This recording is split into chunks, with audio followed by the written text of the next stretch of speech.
Sal Beth. Live when the mic snap. Justin. In the cut, bring the fight back. Windy City talk, turn it down, that's that. Welcome to the show, it's Bulls on Tap.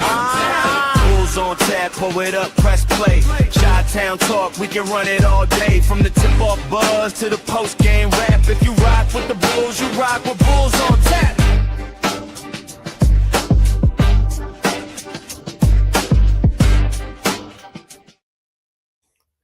Bulls Nation, you are tapped in to another episode of the Bulls on Tap podcast, the official Chicago Bulls podcast of the On Tap Sports Network. I'm Sal Bass, standing by here with my co-host Justin, who ready to serve you up an ice cold serving of live Chicago Bulls breakdown. This is something that me and my co-host have never done before, so you guys are going to go on this joyride with us. But before we get into that, Justin, how you doing? And more importantly, how's your back feel from carrying the weight of this podcast while I've been in hiatus for a little bit?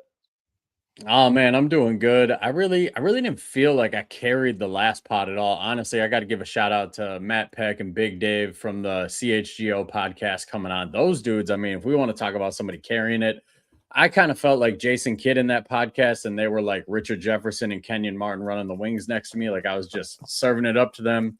They handled the rest of it. So I thought it was a great pod, and those guys, they're awesome. So I thought it went really well.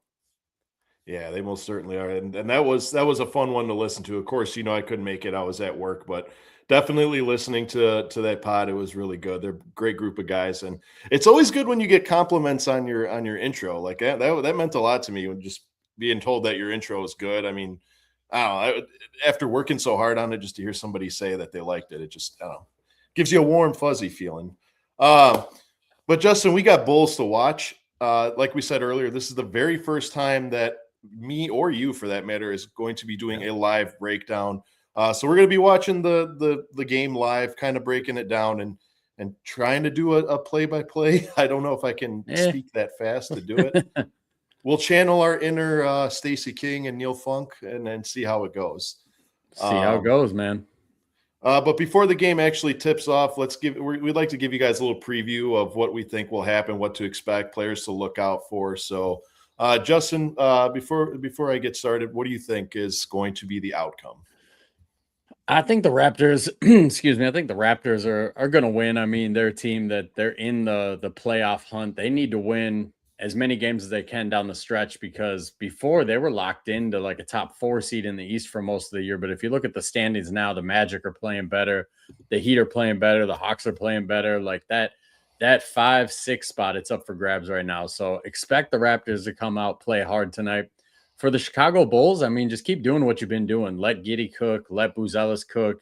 You've given Dillingham a little bit longer of a runway. We got Colin Sexton back tonight. Hopefully that doesn't affect the runway that we've given Rob Dillingham the last couple of games, but that's what I'm looking for. What are you looking for in this game?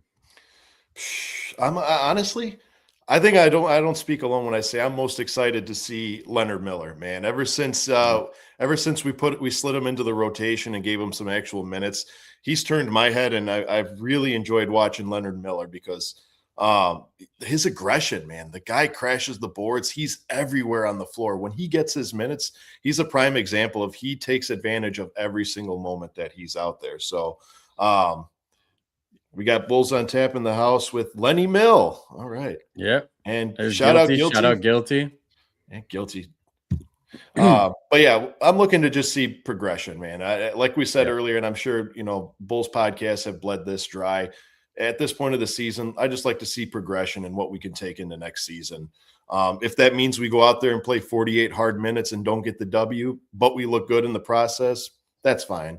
But if we go out there, try our hardest and win, I'm not going to get upset that we got the dub. You know what I mean? I'm never going to be disappointed in a Chicago Bulls victory, and that you can stamp that. What are your thoughts on Leonard Miller before you get into it? This game might be the most excited I've been to see Leonard Miller out there, because he's going to match up with Scotty Barnes. So the thing with Leonard Miller that jumps out to me is his size. He's a lot bigger than I thought he was when we traded for him. Like, he just looks bigger on the court.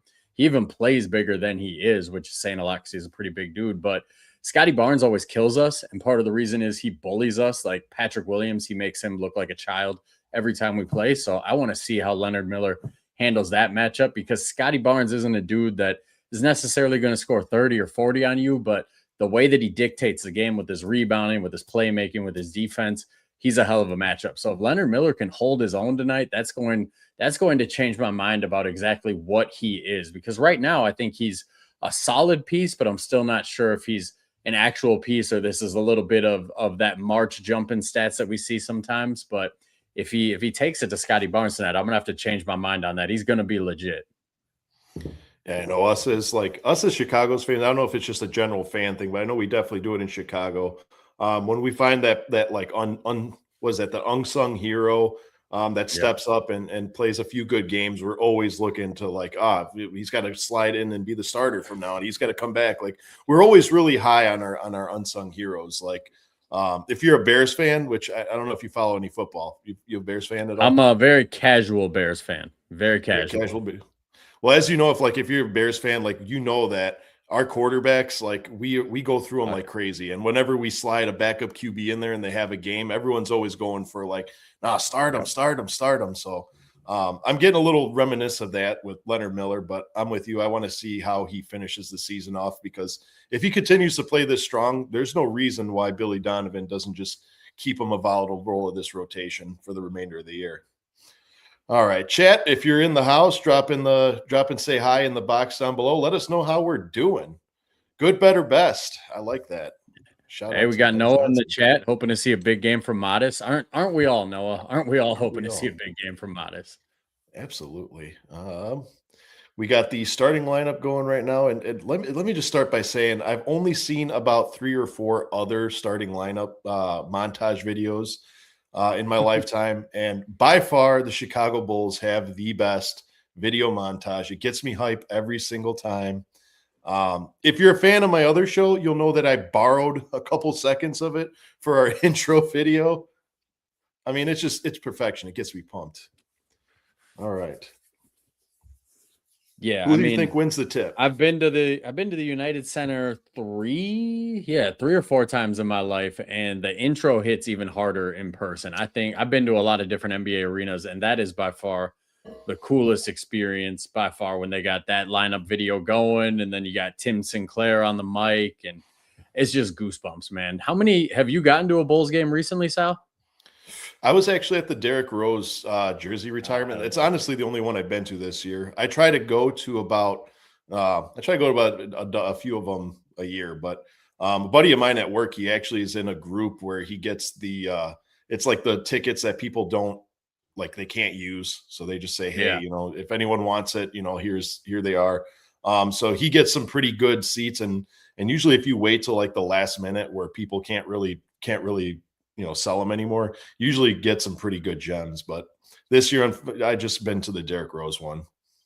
I mean, that's the one to go to. That's the best game of the year. Yeah, it was, man. And the best part of it, like we were talking about the video montage, like, at the beginning where everyone's like Bulls Nation, Derrick Rose, they actually filmed Derrick Rose doing that one. Like the montage for that was so entirely Derrick Rose, which is really cool, man. Who do you think wins the tip? Who are the Raptors starting at center? Because CMB is out.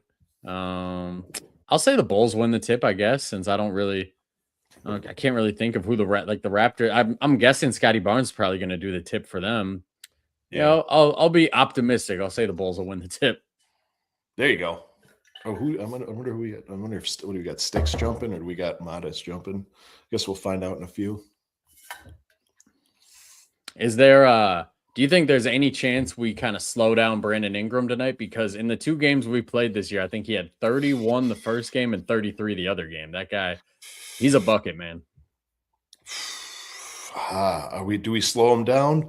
I don't know, man. Sometimes just bucket getters get their buckets, man. And it's I'm not going to take it as a win or a loss if we don't slow him down and he erupts for 30 plus points. I mean, scorers do what they do best. They score. I don't know how you feel about Brandon Ingram, but I've been a huge Brandon Ingram fan since he's gotten in the league, man. I really did like his game. He really developed, I mean, dare I say, like a Kevin Durant-esque, like a Timu Kevin Durant-esque style of play, and he's really been one of my favorite players in the league. So, seeing as though we're going up against him tonight, I'll have to be rooting in the opposite direction. Yeah, I like Brandon Ingram. I was never his biggest fan, but this year I've actually ended up watching a lot of Raptors this year because the way they're playing is totally different than anybody expected. When you have like Ingram and Barrett, you just think there's going to be a lot of isolation possessions, but pay attention to them tonight because they play a pretty open, free flowing style of offense. And I was thinking, I think I was watching them like 3 nights ago, and Ingram, he was just doing things, making quick decisions. And I was like, this kind of offense is what I wish we would have done when we had DeMar DeRozan here. Instead of giving DeRozan the ball and letting him pound it for, 15, 20 seconds, get it more free flowing, let him still use his mid-range ISO game. But you'll notice with Ingram, everything happens in like 3 seconds or less. They're much more decisive with him this year. So they've unlocked the best version of him. That guy is definitely a stud. Yeah, agreed. Chad, if you're following along at home, we have the scoreboard down at the bottom there for you guys to follow along. I'm sure you guys are watching on your TVs, phones, or listening to it on the drive home, but we provided the scoreboard for you there at the bottom. Early RJ Barrett bucket. There you go. Okay. What did you remember a couple years ago when the Bulls almost traded Zach LaVine for RJ Barrett? I think it was, I want to say it was the 22-23 season they almost did that. Yeah. Yeah. How did you feel about that? Because I'm going to get a lot of slack for this, but I wouldn't have been that upset at it. I wouldn't have been upset, especially because it's reported they offered 2 unprotected first-round picks, so it would have been much better than what the Bulls ended up getting for him. RJ Barrett's a guy, like, he's good, don't get me wrong, but you just look at his body and his game and the skills he has, and I don't know. He's one of those guys I watch, and he just always leaves me wanting more. Like, he's good, but I'm like, you should just be better. He has he hits a 3 right there as I'm saying this, has all the tools that you would think like a 25, 30 point per game scorer would have in the league. Yeah. Honestly, when he got traded up to Toronto and then when they acquired Brandon Ingram, and I was a big fan of Emmanuel Quickly. Like, I feel like, and Jakob Poeltl, they feel like they have something special brewing there. I feel like they're a few players away from really making a splash. I mean, they're making a splash this year, but man, we have yet to register a point. We are 2 minutes into the game and we have a donut. Yeah, the offense, it's looking a little sloppy. The Raptors are definitely forcing us into the half court offense. Giddey says a pass out of bounds there. But yeah, the Raptors, they know the game plan. They're a really solid defensive team. So I think that's the game plan for any team against the Bulls, is force them into the half court. Yeah. Well, the good news is I'm about 5 seconds ahead of our little score bug there. So okay, I might get to see what happens before it happens. Hey, Guilty agrees with me on the Barrett thing. Thought he was going to be a premier wing in the league. Man, that Duke team, when it was him, Zion, Trey Jones was there, like, that was a nasty Duke team. Yeah, it was. You said do you follow college basketball? No, not if I'm being honest, not anymore. I was a pretty diehard college basketball fan growing up. Like, there was probably a 10-year stretch where up until Derrick Rose was drafted, I cared more about the Tar Heels than I did the Bulls, just because those were dark Bulls times. But I don't know. Cole Anthony's UNC year was like the last year that I was really locked into it, and now it's just a time thing. I mean, you know how it is. You got kids. Like, my wife gives me the grace to watch Chicago Bulls and a lot of NBA, so that doesn't leave a lot of free time to stay tuned into college as much as I'd like to. Yeah, facts. I mean, honestly, as closely as I follow basketball and as much as I'm like, if I'm not watching games, I'm creating content. If I'm not, fine tuning some editing, I have no time to watch another sport here. So right. I usually like dip a little bit. I mentioned it at another episode. Like, I usually dip my interest in NCAA like around now for March Madness, just because with how close it is to the NBA draft, that's when I scout my players on who either the Bulls are going to draft or just to see who's the next big guy is in the league. Yeah, I had a friend text me yesterday, and he was like, "Be honest, can Kansas beat Duke?" And I was like, "Dude, you're asking the wrong guy. I have not watched enough college basketball to answer that question for you." But it's a time thing, man. I mean, I run my own business. I have a 3-month-old daughter. I'm married. I got a dog. I'm trying to do this podcast thing now. Like that's one of the reasons I call myself a casual football fan is that's one of those hobbies that just kind of got left by the wayside because I don't have enough time in the world. I'm jealous of guys I see online who are somehow able to watch NBA, NFL, WWE, UFC, all the movies, all the new shows. Like they're up to date on it. And I'm like, damn, I got time for like one, maybe two things a day. Yeah, honestly. It really is. It's really incredible. Like people find time to find all these teams, and I can barely follow one. Jalen Smith, I know we're a little behind here. Jalen Smith gets us on the board with 2 free throws. Guilty in the chat mentioning Cam Reddish, man. I'm glad. I'm not gonna say I'm glad he's out of the league. He's a young kid, and obviously, I never want a young kid's dream to die. But from a Bulls fan perspective, I'm glad he's out of the league because I was so sick of seeing Bulls fans every time he got waived being like, "We got to sign that guy," because it's like, guys, he's just not it. Like I'm sure he's a nice guy and he's a hell of an athlete, but just one of those NBA guys. It never translated for him. Yeah, facts. And that was another player I was pretty big on, Cam Reddish, and then laid a nice goose egg. Scotty B in the vicinity. Ladies and gentlemen, that's for those of you who know me from my other show, Scotty B is one of my 3 co-hosts from Horns Over Hoops. Scotty B has Kansas cannot beat Duke. Peterson does not care about playing for Kansas. Honestly, I haven't followed enough. I haven't followed enough to really comment on that. So Scotty B just did a really good March Madness episode with a couple of his friends last night on live stream. So I'll have to go back and rewatch it so I can get some pointers. Hey. Shout out to Leonard Miller hitting that 3 there. His shot's coming along a little bit, but I did listen to about 15 minutes into Scotty's March Madness breakdown. Definitely dropping knowledge. Like I said, that's what I do to catch up this time of year because I will be watching this weekend. Is I just listen to podcasts with dudes who I know they know what they're talking about to try to catch up on the college game. Yeah, honestly, it's what we do. Like when in doubt, you consult people that know more than you. Yep. You know what I mean? That's how we get all our. All right, so we got a commercial break? 14:10 going to commercial break. Yeah, right. Miller hit that 3, brought us a little closer. His shot looks so ugly, bro, but it went in a couple times against the Grizzlies. He has some range on him. He's just got to clean that shot up a little bit. The form is what did Big Dave say on the pod we had with him? He said he looked like a right-handed guy trying to shoot left-handed. Yeah. Have you ever tried to write with your opposite hand? Oh yeah, I've tried. That's one of the things, like my background as a former professional fighter is I tried to teach myself to be ambidextrous because those are the most dangerous fighters, the guys who can go southpaw or orthodox. And part of that was I tried to learn how to do everything with my left hand. I tried to write, I tried to throw a ball, I tried like everything. I was like, if I could teach myself to be ambidextrous, I can do this. And when you're like 20 years old, it's too late. I think that's something you got to teach yourself as a kid. It never really stuck. Yeah. I mean, I used to do it for fun, just, one in hand, one in the other hand, writing. Never, like, it looked terrible in my writing because I'm actually left-handed. I'm not right-handed. Oh, you are? I write with my left. Yeah. I'm weird, man. I'll bat right-handed, but I'll write lefty. I'll shoot a basketball left-handed, but I'll throw a baseball right-handed.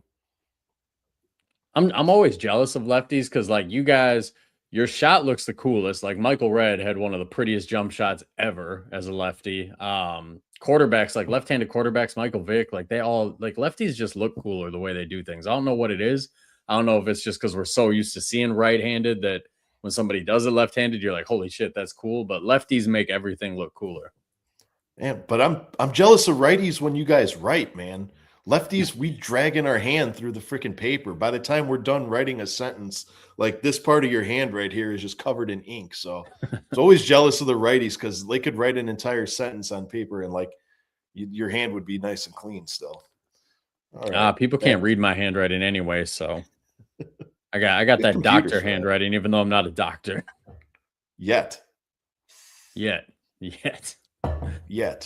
All right. Looks like we got Dillingham on the floor. We'll see his first appearance right now. Bobby Dills, let's go. He had a good game against the Grizzlies. Most of it did come in the fourth quarter in garbage time, but there was some production there. Yeah. Facts. I shoot lefty. Yeah. Oh, you shoot lefty too? Guilty? That's awesome. That's right. That's awesome, man. I want to see some tape of Guilty on the basketball court. Like he was talking, like he played ball growing up. He grew up around Derrick Rose. He Hmm. what did he say? Was that on your pod when he was like, I was too cool to go to a Derrick Rose game in high school? Like Guilty must have Hey, been a hell of a player if he was like, I'm too good to go see Derrick Rose in high school. I remember he was saying like his buddy said, "We're gonna go see my guy Pooh," and he's like, "I am not going to go see some guy named Pooh." Guilty. That was an incredible episode, man. I appreciate you for showing up for that one because that one, and you kept my jaw on the floor for that episode. It was just such a great one. All right, we got a turnover. Nick Richards is in. All right. What is your thought on Bobby D? Like overall, what do you think? I mean, I'm rooting for the guy. Similar to what I just said about Cam Reddish. I'm never going to root for a young guy to just flunk out of the league. Like these guys are trying to chase dreams, and that's commendable. But I just don't see it, man. He's so small, and it's not even a height thing. I know he's listed at 6'3". You heard Joel when he was on our pod. He said that man is not 6'3". He's like 6'1".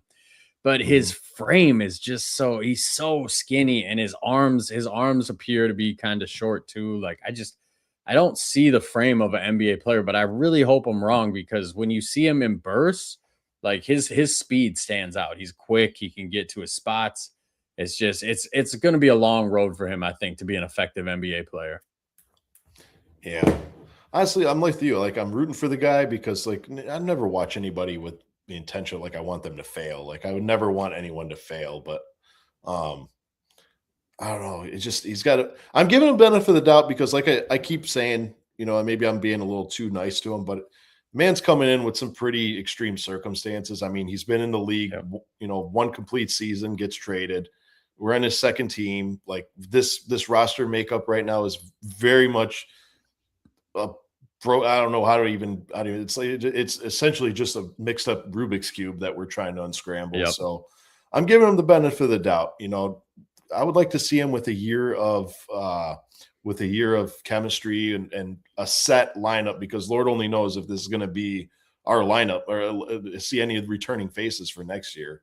So I want to see what he looks like next season before I really even gauge a real opinion. But right now, yeah, I like Bobby D. Bobby D is the man. Yeah. Where do you stand on the roster? Because I think we have, what is it, 8 expiring contracts going into next year. Do you want to see like a whole new roster? Do you want to see 8 new faces here next year? Is there anybody you still want to keep around? The thing is, like, I know this is kind of like a loaded question because Bulls fans are like very, very much divided on this, but I feel like we really haven't been given a fair enough sample size of the guys that I want to return. You know what I mean? Like Anthony Right. Simons and Jaden Ivey, we saw them for a couple games and um, they really didn't I shouldn't say Simons was missing a few shots. I mean, Jaden Ivey, you saw him, he started getting cryptic and pretty much Mhm. didn't believe, I mean, he pretty much, I don't know. I guess to make a short of a long story is I'd need to see them for more games before I make a decision who I want to go and who want to leave. Like as of right now, I'd say, keep Ivy, keep Simons. Again, I'm stressing I don't salary wise has got to work too, but I would keep Simons as a 6 man if he wants to come back as one with the right price, of course. I know that's not going to happen, but um, Ivy, I would love to see Ivy, even if he doesn't come back as that athletic guy that he used to be, just, just a quality player, shooter. Um, I'm all the way. I'm kind of over the Jaden Ivey thing, man. And it's you are. not his game at all. It's his body language, dude. Like the guy just, Mhm. I get it. You're not playing right now, and you're new to the city and whatever. But like against the Grizzlies, Buzelis had that dunk where he bodied the guy, and everybody on the bench went crazy. And you can find the picture there. I think the Bulls put it on their page. It was like Lachlan standing up, and maybe Giddy standing up, and like the whole bench is standing up. And then in the background, there's Jaden Ivey sitting on the bench with his arms folded, looking like, he's sitting in 8th grade history class. Like he could not have been less concerned or less hyped with what happened. So I'm just the body language stuff with him. I don't know, man. Maybe I'm just playing armchair psychiatrist a little too much, but the attitude just seems to not be the best. I like guys who are hyped for their teammates. That's my thing. I like dudes who ride for their teammates. Like Javon Carter, he wasn't getting any playing time here. Shout out to him because he's capitalizing on minutes in Orlando right now. But that dude was the first guy off the bench, cheering everybody on, Yep. hyping people up. That's what you like to see. And you know what's funny is like as much as people like, and granted, some of it was deserved, some of it was just expected. For this season, before he got traded, like anytime Javon Carter like got his number called, he came in and got you buckets, Came man.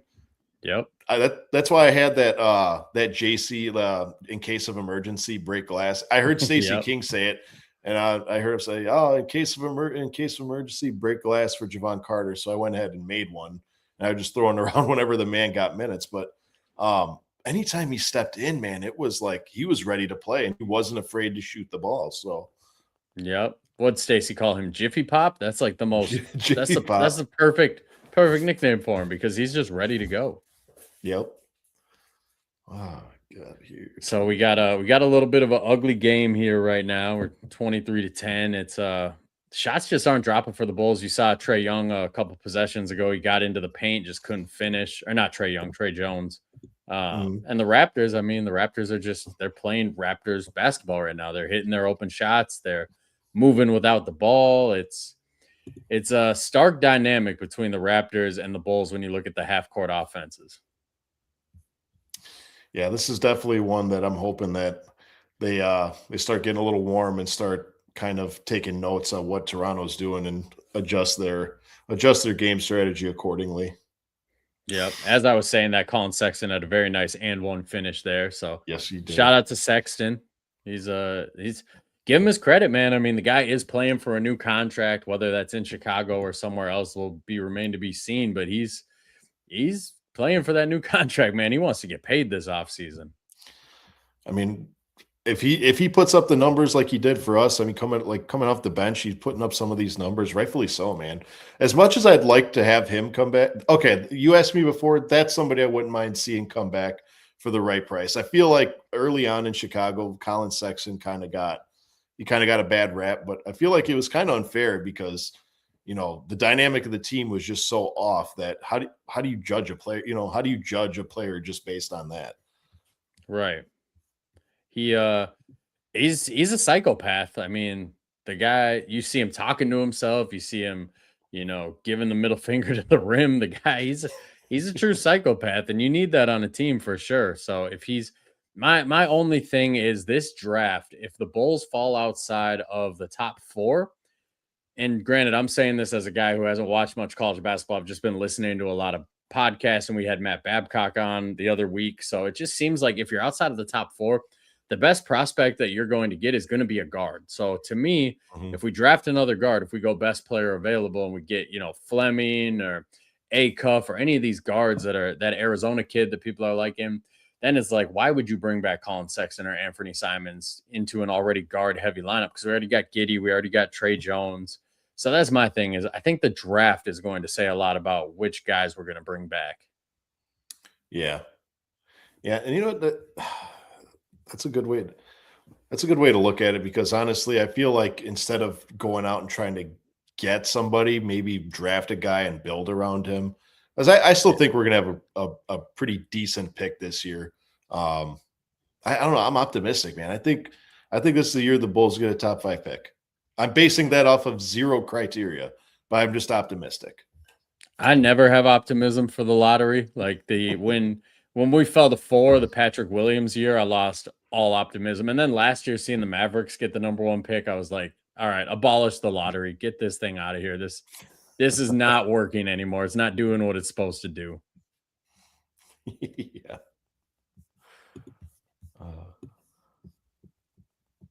All right. We got a commercial break here. 26-13 Bulls. The Raptors, or I'm sorry, 26-13 Toronto. The Raptors have doubled the points that the Bulls have had right now.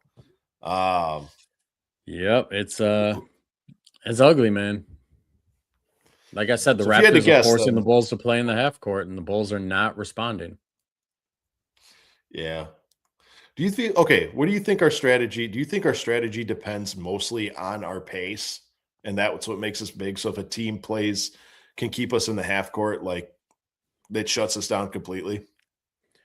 Yeah, I mean, I'm not going to be one of those people who calls our strategy a gimmick, but it is very evident from. I mean, it's not just guys like me and you or Matt Peck that are saying it. Now you got players coming out and saying it. Like Io DeSumo said, in Chicago, it's only layups or 3-pointers, nothing in between. Like Io's not just saying that to say it. He's not just making stuff up. So it's one of those things, like that's the way they're playing right now. And when you have Josh Giddey on your team, I think Joel covered this when he was on with us. That's kind of the way you have to play because he's a very fast-paced, free-flowing, fast break type of player. He's not that good in the half court yet. That doesn't mean he can't be, but right now the half court is not his strength. So the pace that the Bulls play with is an example of Billy Donovan being a floor-raising coach, because if he tried to run the same kind of offense that he ran with DeMar DeRozan and Zach LaVine with this team, it would not work. We'd be like a 10-win team right now. So Billy Donovan, he's playing the cards he's dealt, and the cards he's dealt are forcing him to have this kind of style where it's get in the break, shoot as many threes as you can, play as fast as you can. That's Billy doing the best he can with what he's been served. Absolutely. And I'm sorry, I see Benny the Bull dressed up as Spider-Man right now. Spider-Man? All right. Really, yeah. I don't know the correlation. I don't understand the reasoning, but all right, Benny. Because do your thing. The new Spider-Man trailer dropped today for the new what's it Okay, called? Brand New Day. You a Marvel guy? Okay.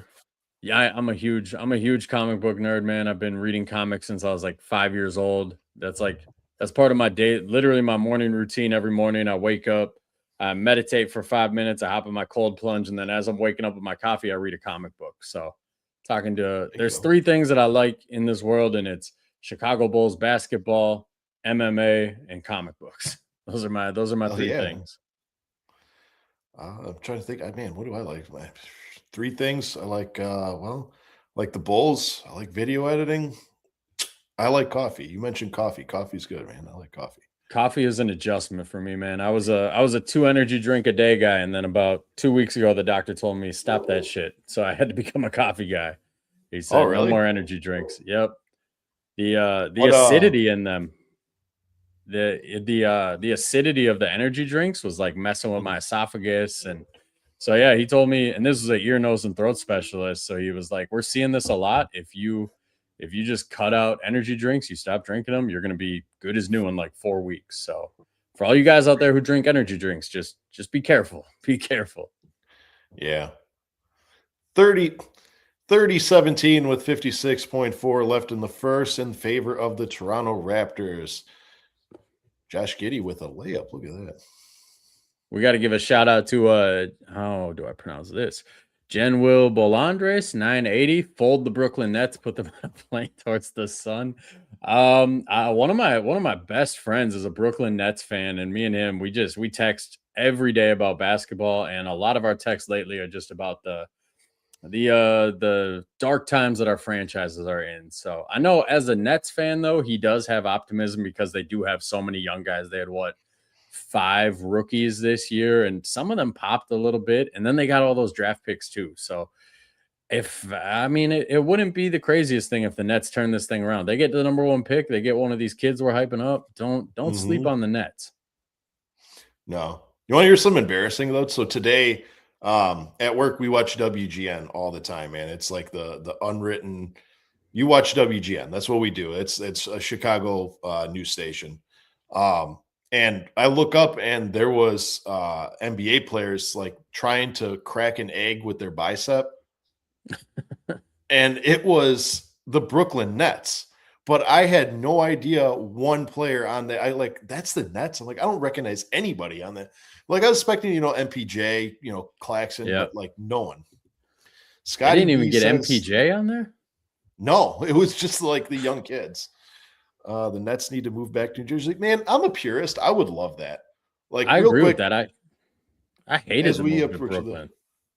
Oh yeah. Who was it? The Jay-Z movement back to Brooklyn?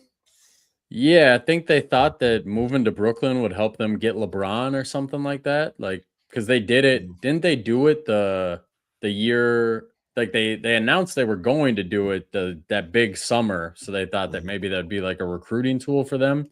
Then they actually moved like a year later, I think. Let me see here. So But I they mean, New York moved a belongs year to the later. Knicks, so yeah, New York belongs to the Knicks. Go back to Jersey. Same thing. I think the Clippers should move out of LA. LA is a Laker town. Move somewhere else. Like San I don't Diego. know where. Yeah, move to San Diego. Be the San Diego Clippers. Do something. Yeah. Honestly speaking, like I'm a and sorry, Josh Giddey just heaved one full court and I got a little Yep. excited. Um, honestly, I'm a purist. So like when it comes down to basketball, like I miss like when we had the Charlotte Bobcats and the New Orleans Pelicans, I'm like, that's not right. Like it doesn't look right at all. Like the Brooklyn Nets, like I still to this day say New Jersey Nets, and it just feels that much better. Actually, while we got a commercial break in the end of the first, 32-20 in favor of the Toronto Raptors. What do you think of this recent news about NBA expansion? So it's kind of overdue in some senses. Like Seattle obviously needs a team. I'm not as on board with Vegas needing a team, and I'm really interested in how they do this, because if you look at the history of expansion in the NBA, these teams are terrible for like 10 years. The only two cases they weren't were the Magic. They got lucky with a Shaq pick, I think 2 years into their team history. And the Hornets that same year, they got Alonzo Mourning, and that kind of turned them around. But like the Timberwolves were terrible for like 10 years. The Raptors were horrible. The Grizzlies were so bad they had to move to Memphis before they ever made the playoffs. The Bobcats were terrible for years. So if you're putting a team in Vegas, you might have to change the rules a little bit, or you might have to do something to try to get a star player there as quick as possible. Because what would be the point of having a team in Vegas that's going to be like what the Charlotte Bobcats were for most of the 2000s? So it's something that has been a long time coming, but I don't know. Did you hear Tracy McGrady today? He had a really interesting take on it where he said the NBA is not talented enough right now to do expansion. Like he said, there's no need for it. Like you look, he kind of has a point, because it's a top heavy league. Like the Spurs and the Thunder and the Celtics, they have really good rosters. But then you look at like the Nets that we were just talking about, we can't name more than four guys on them. Or the Wizards are playing guys I've never heard of before. They're playing Angel Reese's brother, who I didn't even know was an NBA player up until I was watching their game the other day. So it's Yeah, interesting. Juju. These teams are just, yeah, Juju. But these teams, man, I feel for Seattle fans, because you get the Thunder or the Sonics taken from you as soon as you get Kevin Durant and Russell Westbrook, and now they're going to bring basketball back to you, but it's going to be a team full of guys nobody wants, because teams are allowed to protect 8 guys in this expansion draft. So I don't know, man. It'd be rough to be a Seattle fan. So it's funny. It's funny you mentioned that. Like my second team I should say, the Seattle Was. Supersonics. If Scotty B is still in the chat, which I'm sure he is, he'll attest to this. Like I absolutely abhor the fact that the Oklahoma City Thunder won a championship because I was like I said, I was a big Thunder fan. Sean Kemp, Gary Payton, Detlef Schrempf, Sam Perkins, like Xavier Yep. McDaniels, like dude, those were forces to be reckoned with back in the day. So the fact that they had their peak in the 90s, and then they drafted Kevin Durant, and we're looking on the up and up, and then they were met with now you guys are moving to Oklahoma, and Yep. now so I refuse to acknowledge that Oklahoma City is Seattle. More of the story is. So I'm really looking forward to seeing Seattle basketball back. The Thunder straight up stole the Sonics too. I don't know if there's a podcast, I think The Ringer did it a while back, called Sonic Boom, that covered it all. And basically what happened is the guy who was selling the Sonics was selling it to an ownership group, and the ownership group was led by this guy who convinced him, I love Seattle, I'm going to keep the team in Seattle. As soon as he agreed to sell, that guy wasn't part of the ownership group anymore, and Clay Bennett took over and moved him to Oklahoma City. So they straight up got stolen. If I was a Seattle Supersonics fan, I would never forgive the NBA for doing that to me. Absolutely. There's actually a good movie. It was called Sonic's Gate. It's a documentary, but I watched it when I was younger, and it just made you hate the owner that much more. Yep. Yabubu hits free throw 2 of 2 to make it a 35-22. Bulls down by 13, 10:44 left in the second. We still got Andres in the chat saying he's not watching, but guessing Scotty Barnes is going for a triple double. Right now, he's only at 6 points, 4 rebounds, and 1 assist. So he's got to pick up the playmaking a little bit. But knowing Scotty Barnes, he's gonna get there eventually. That guy's been really good this year, and I feel like nobody's talking about it. Scotty Barnes, yeah. Yeah. That's what I'm saying, man. Like, that's what I'm saying. Even when I was rifling off those players earlier, I totally left out Scotty Barnes. Like, man's an all-star. Yep. I did a list like a week ago, and I just did 10 wings that are 25 and under, and I just told people to rank them 1 through 10. And for me, Scotty Barnes was number 1 on that list, and nobody put Scotty Barnes number 1 at that list. There were people where I was like, wait, you have Scotty Barnes 8th? Like, do you watch the Raptors? This guy, he's probably going to win Defensive Player of the Year this year. He's getting almost 20 points a game. He's doing all the playmaking. Like, he's to answer, we got Andres in the chat again. Scotty Barnes or Jalen Johnson, two my favorite guys to watch this year. I'm still taking Scotty Barnes because of the defense. Jalen Johnson is awesome. He doesn't play a lick of defense though. Yeah, I'm gonna say Scotty as well. And there he was on the dot. Scotty Barnes, 2-point shot. Yeah, making things happen. And it's he's guarding Modest too, which is this is like what I want to see. I want to see the other team put their best, most physical defender on Modest because that's the only way he's going to learn and get better. Exactly. All right. Speaking of Jalen Johnson, did you see that game he had the other day where it was like 24 points, 15 rebounds, 13 assists? Stat sheet stuff for damn, man. Since they turned the team over to him, man, he's looking nice.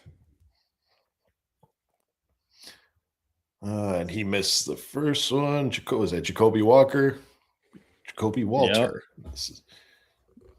Raptor fans are very high on that guy.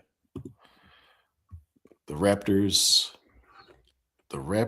do look good tonight. They sure do. Yes, they do. Sure do. I would say against the Chicago Bulls defense, it's maybe a little easier to look good than against some other defenses in the NBA. But hey, no, not taking anything away from the Raptors. They're a damn good basketball team. Yeah.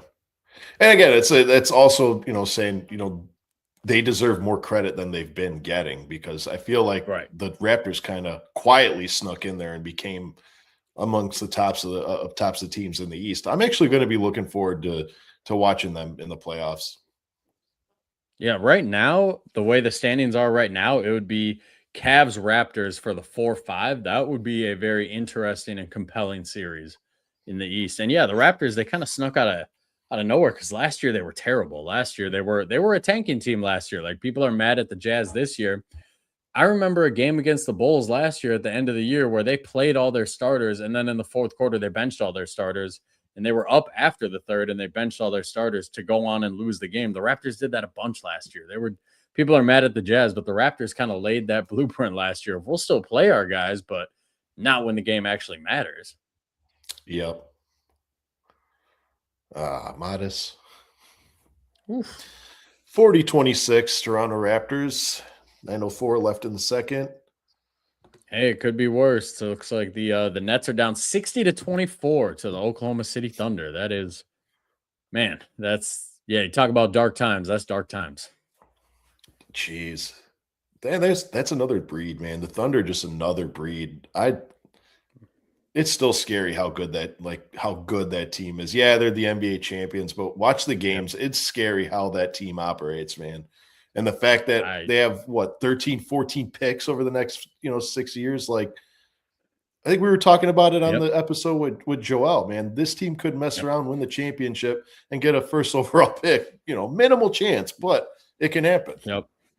I mean, it's like Joel said, man, they win on the margins. Like, every Oklahoma City game I watch, I just end up getting frustrated because you just look at them and you're like, they are so stacked, and they get the guys that are perfect for their system. So even if SGA misses time or Chet misses time or Jalen Williams has barely played this year, they just plug somebody in and they keep going. Like, they got Jared McCain for what's going to be like the 28th pick in this year's draft. That's insane. I don't know why more teams weren't bidding on Jared McCain if that was the going price for him.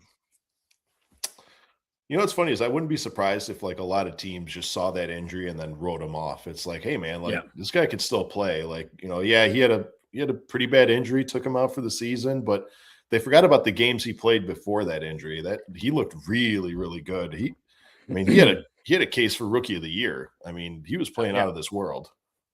Yeah, he was the front runner for rookie of the year before he got hurt last year. So that's a lot of teams just overthinking it. And I'm still not sure what Philadelphia was doing because you got Tyrese Maxey, you got VJ Edgecombe. Why can't Jared McCain be the third guard in that? And we got to give a shout out to Modest. He just hit 2 straight threes, forcing the Raptors to take a timeout here. Gotta love it. Love seeing Modest. When I talk about Modest's shot profile, I'm never mad at those shots where he's wide open and he's pulling it with no hesitation. Never mad at those. Mad at the ones where he dribbles into a 3 and it feels more like he's settling for a 3 rather than attacking the paint. Yes, absolutely. And we get Bulls kind of made it a game here, made it a little comeback within 10. Yeah. With that timeout, 42-32 Bulls with 8-11. Or I'm sorry, 42-32. I got to stop doing that, dadgummit. I keep saying it. 42-32 Toronto, wishful thinking there, with 8-11 left in the second. At halftime, we'll break down kind of what we saw, give you some stats, and as well as if they can turn it around for next half. Yep. Bringing up that the Sixers got Quentin Grimes. That's why they let McCain go. Yeah, I would just 10 times out of 10 rather have McCain than Quentin Grimes. Quentin Grimes, nice player, but I'm going to take Jared McCain every time. Yeah. What was that? Oh, because old man Lowry. Man, Kyle Lowry is just like that guy in the league. Like almost every team has had one where it's like that old veteran that people just hang on to because they're either a good locker room presence or, they have he just has good ties to the team. Like, Mike Conley in Minnesota, Donis Haslem on the Heat, Taj Gibson, we just saw him the other night. All right, stay with me now. Would you be open to, for the right price, obviously, I'm not saying go out there and spend the bank on him, but like, would you be open to a Taj Gibson reunion with the Bulls to just kind of mentor the new regime or just to be that locker room guy? Absolutely. I've been calling for that forever. Like when Joakim Noah was signing contracts with the Grizzlies and the Clippers, I was like, bring him back, like bring him home, let him retire here. Same thing with Luol Deng when he was signing contracts with the Timberwolves and, winding down his career. I was like, these guys were your culture setters the last time your team actually meant anything. Bring them back, let them kind of relay that culture because we want to have these young guys, but we always seem to forget that with the vets, it's not the encore production. It's teaching these young guys how to be professionals. Like the Grizzlies, if they would have had a Taj Gibson in that locker room 3-4 years ago, they'd be a totally different team right now. I guarantee you a Taj Gibson in that locker room would have changed the way that John Morant carries himself. So I don't think we put enough value in the intangibles and the things that we can't measure that a guy will have, the impact a guy will have on a locker room like that. Bring Derrick Jones Jr. back, man. I loved Derrick Jones Jr. Yep. I really enjoyed having Derrick Jones Jr. on the team. What's funny is when we had Julian Phillips, I saw a lot of Derrick Jones Jr. in Julian Phillips. Like, dare I say it, that was like a younger carbon copy. Similar game. Yep. Tremendous dunks, can hit the outside shot. Obviously, I'm not saying that he was up to the level of skill as a Derrick Jones Jr., but I feel like that could have been a very good comparison. Man, Brandon Ingram is just getting buckets on us at will. He's 5 for 5 with 11 points. That guy. Oof. Now that we're answering your question right now. Can we slow down Brandon Ingram? No. No. There you go. Nobody can. Like, how tall is Brandon Ingram? 6'9", 6'10".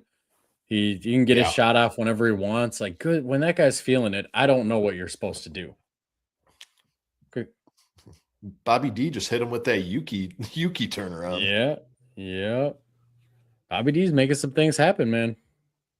So I'm saying, man, some players just need time. Like, I've seen a lot of negative comparisons, and it's like I saw there a week or so back, they were comparing Bobby D to Marcus Teague.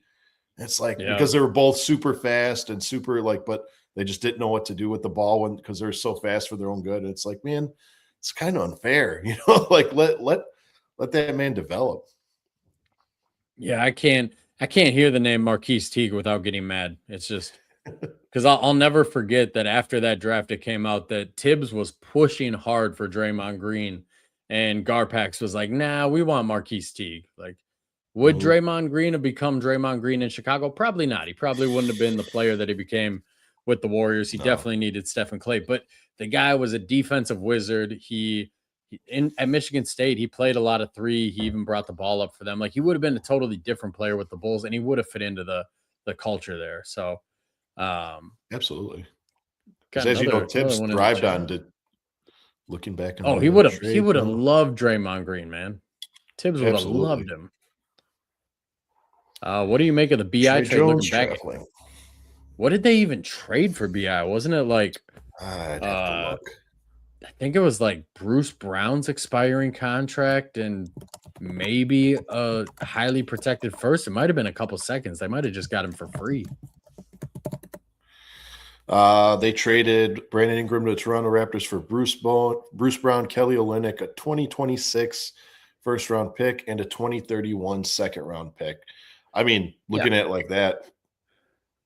So it's this year's Just- first, which is going to be like Mhm. 24 or 23, and two guys who aren't on the Pelicans anymore, two expiring contracts. So you got Brandon Ingram for free. That's a good bit of business there by the Toronto Raptors. Yeah.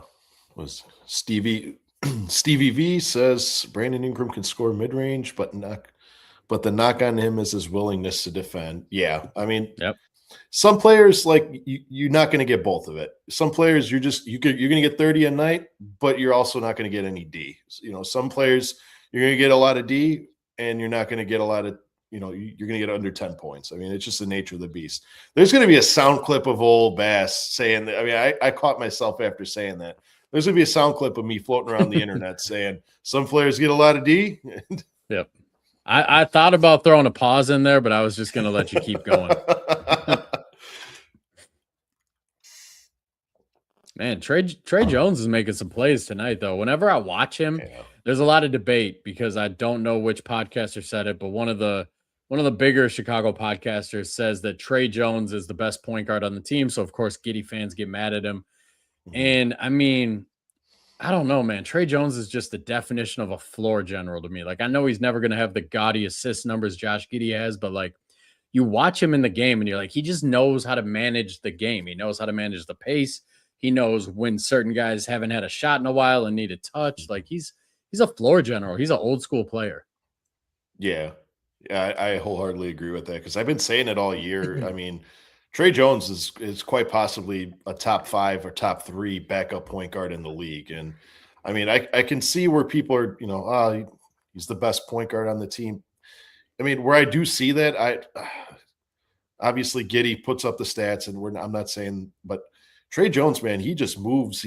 Like I said, he is a floor general. You were saying, I love that Trey Jones trade. All right, revisiting that. Sorry, I was distracted by that. I saw Wingstops and old Bass was licking his chops. Looking back on it, man, I love that trade. Minus maybe the Zach Collins acquisition because he played 10 games this season. I loved acquiring Trey Jones. Trey Jones has been an actual point guard, something that the Bulls haven't seen since a healthy Lonzo. You know what I mean? Like that, he's been doing phenomenal for us. But what's messed up is my question to you though, Sal, not to interrupt you, just question for you. Do you honestly think that AK was targeting Trey Jones in that trade, or do you think it was kind of like this Leonard Miller thing where he just stumbled ass backwards into him? No, truthfully, I think that entire trade for Zach LaVine trade revolved around Kevin Huerter because, as you know, the year before we tried to unload him on the Kings, and Kevin Huerter's name was always thrown into the hat. But for whatever reason, either they didn't want to give up Kevin, and that's what broke the trades down allegedly. But it seems like that entire trade revolved around Kevin Huerter, which is kind of sad because then almost the next season we ship him off to Detroit.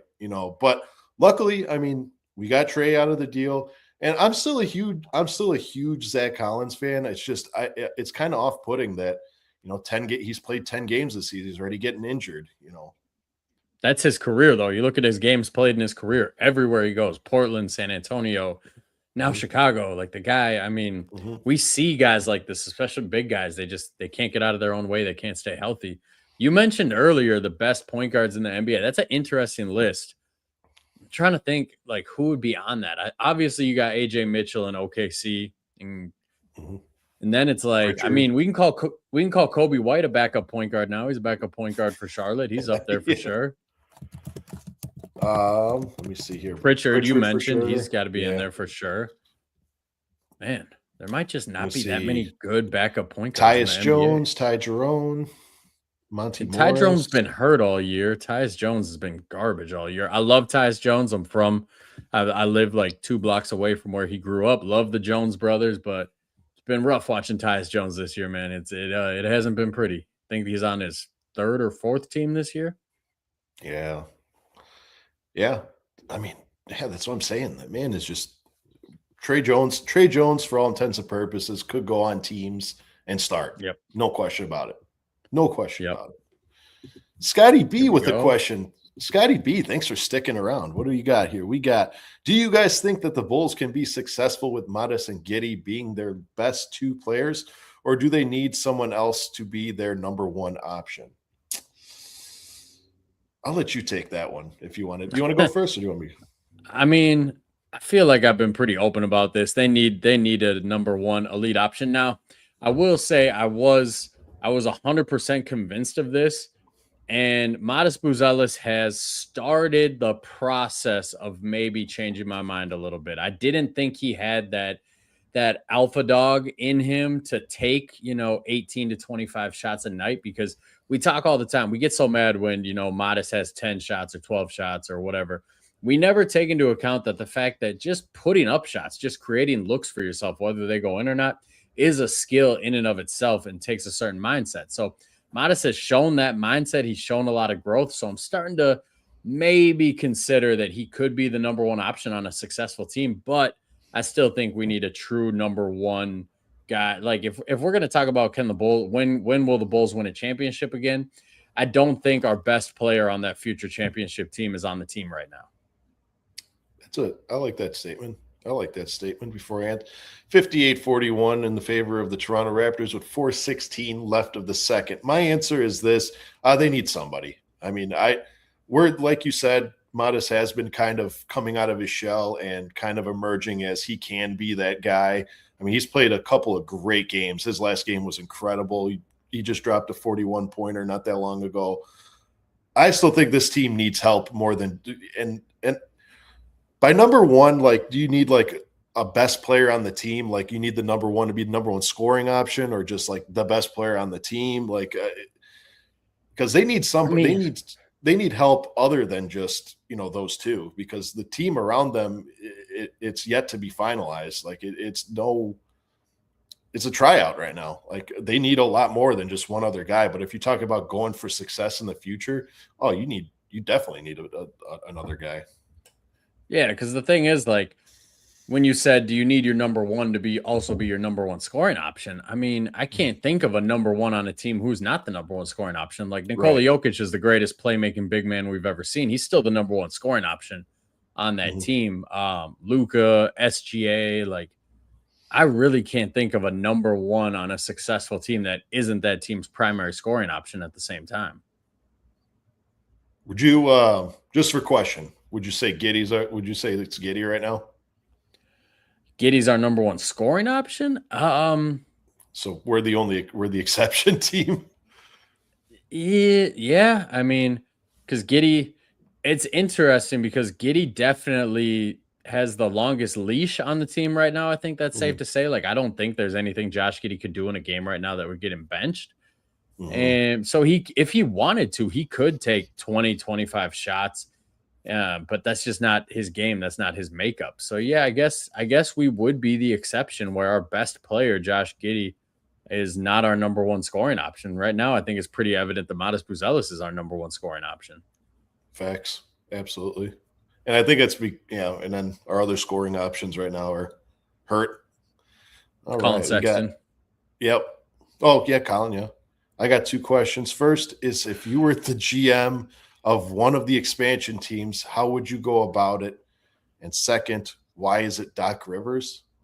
I don't know what Doc has to do with Doc is not something I would be doing if I was a GM of an expansion team. I would no. like Doc Rivers, really, really good NBA personality. Love him when I hear him on podcasts, when he used to do the ABC play-by-plays. Never in the history of sports has a coach been propped up by one ring more than Doc Rivers. That man, Absolutely. his one ring in 08 has carried him to 20 more years in the NBA coaching, and everywhere he goes, they flame out. So, no, if I ran an expansion team, I would not be hiring Doc Rivers. No. But see here, to answer your question, like, what am I doing if I'm a GM of an expansion team?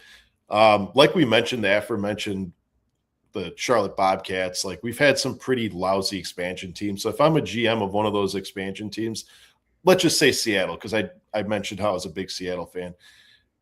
Given that they have history in Seattle, if I'm the GM of Seattle, let's say I'm speaking as if that's the team that they're getting. I'm coming out swinging the first day. I'm trying to get fans engaged. I'm trying to get the best possible players, not just players that people know, the best possible players. I'd promote the heck out of my team. I would have discount tickets to fill the stadiums. I mean, obviously not giving away for free, but you'd have to take a sacrifice on ticket prices just to fill the stadiums. And then I would establish a standard, and I wouldn't dip below that standard. I feel like all too often, GMs or I'm sorry, well, I guess I said GM. That's more of an ownership thing, but I'll loop them together. If I was the GM of one of the expansion teams in the expansion draft, I would not go for the best players available. I would go for the cheapest players available. I would make sure that I had the most cap space available. And then I would follow the Oklahoma City Thunder blueprint where I would trade for your bad contracts as long as you gave me draft picks. I would stockpile that draft pick cupboard because that's the only way I'm getting a franchise-changing talent is getting lucky in the draft. So that's what I would do. I would just follow what Sam Presti does. I would honestly just ask Sam Presti if I could shadow him for like 3 months and just pick up on all his traits because that guy, what he did with the Thunder is nothing short of amazing. Man, Sam Presti's like, you ever play Monopoly and there's always that one guy that's like the king of bargaining? Sam Presti is like that guy, man. Like in Monopoly, when someone just fleeces you on every single trade and he's got like every single property while you're sitting there with just Baltic and nothing else. Like, yeah, that's like it's to the point where you see teams trade with him and you're like, what are you doing? Like, you're going to lose this trade. Nobody, I can't think of a single trade that the Thunder lost in the last 5 years. No, yeah. Because I mean, even the trade that we made that people are still saying that we won or we lost is like, I think that was just the most evenly matched trade. Like that was one of the most fair trades ever. I mean, minus draft picks excluded. Because I know everyone wanted draft picks in there, but if you're talking player for player, we got something we needed, they got something they needed. So, yeah, they got a title out of it. So anybody saying that the Thunder lost that trade, or like if you want to say it's even, that's cool. I'll accept that. I might disagree, but I'll accept it. But if you think the Thunder lost that trade when they got a title, no way. And Caruso had what, 2 20-point games in the finals? There's no way. Oh, Trey Jones. That would have went in, man. Trey Jones, that was smooth. Man. I wanted that to go in. I like watching Trey Jones play basketball, man. It's like, man, like I saw it a lot with Io, man. Io didn't have the flashiest plays. He just had good fundamental plays. And I love that, man. That's my style of basketball. I don't need the flash. Just give me good fundamental plays. Get to the cup and just put it in the cup. You don't. All right. Would you go experienced coach back to the GM? Would you go experienced coach or up and coming? Of a new franchise. See, here's the thing. Like, would I go an experienced coach?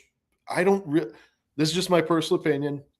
I don't really want somebody else's failed experiment. I know it does work out, but I want somebody's assistant coach on a successful franchise. Like, just to give you an example, like, was it Jerry Stackhouse on the Warriors? Jerry Stackhouse on the Warriors. Yep, I was going to name him.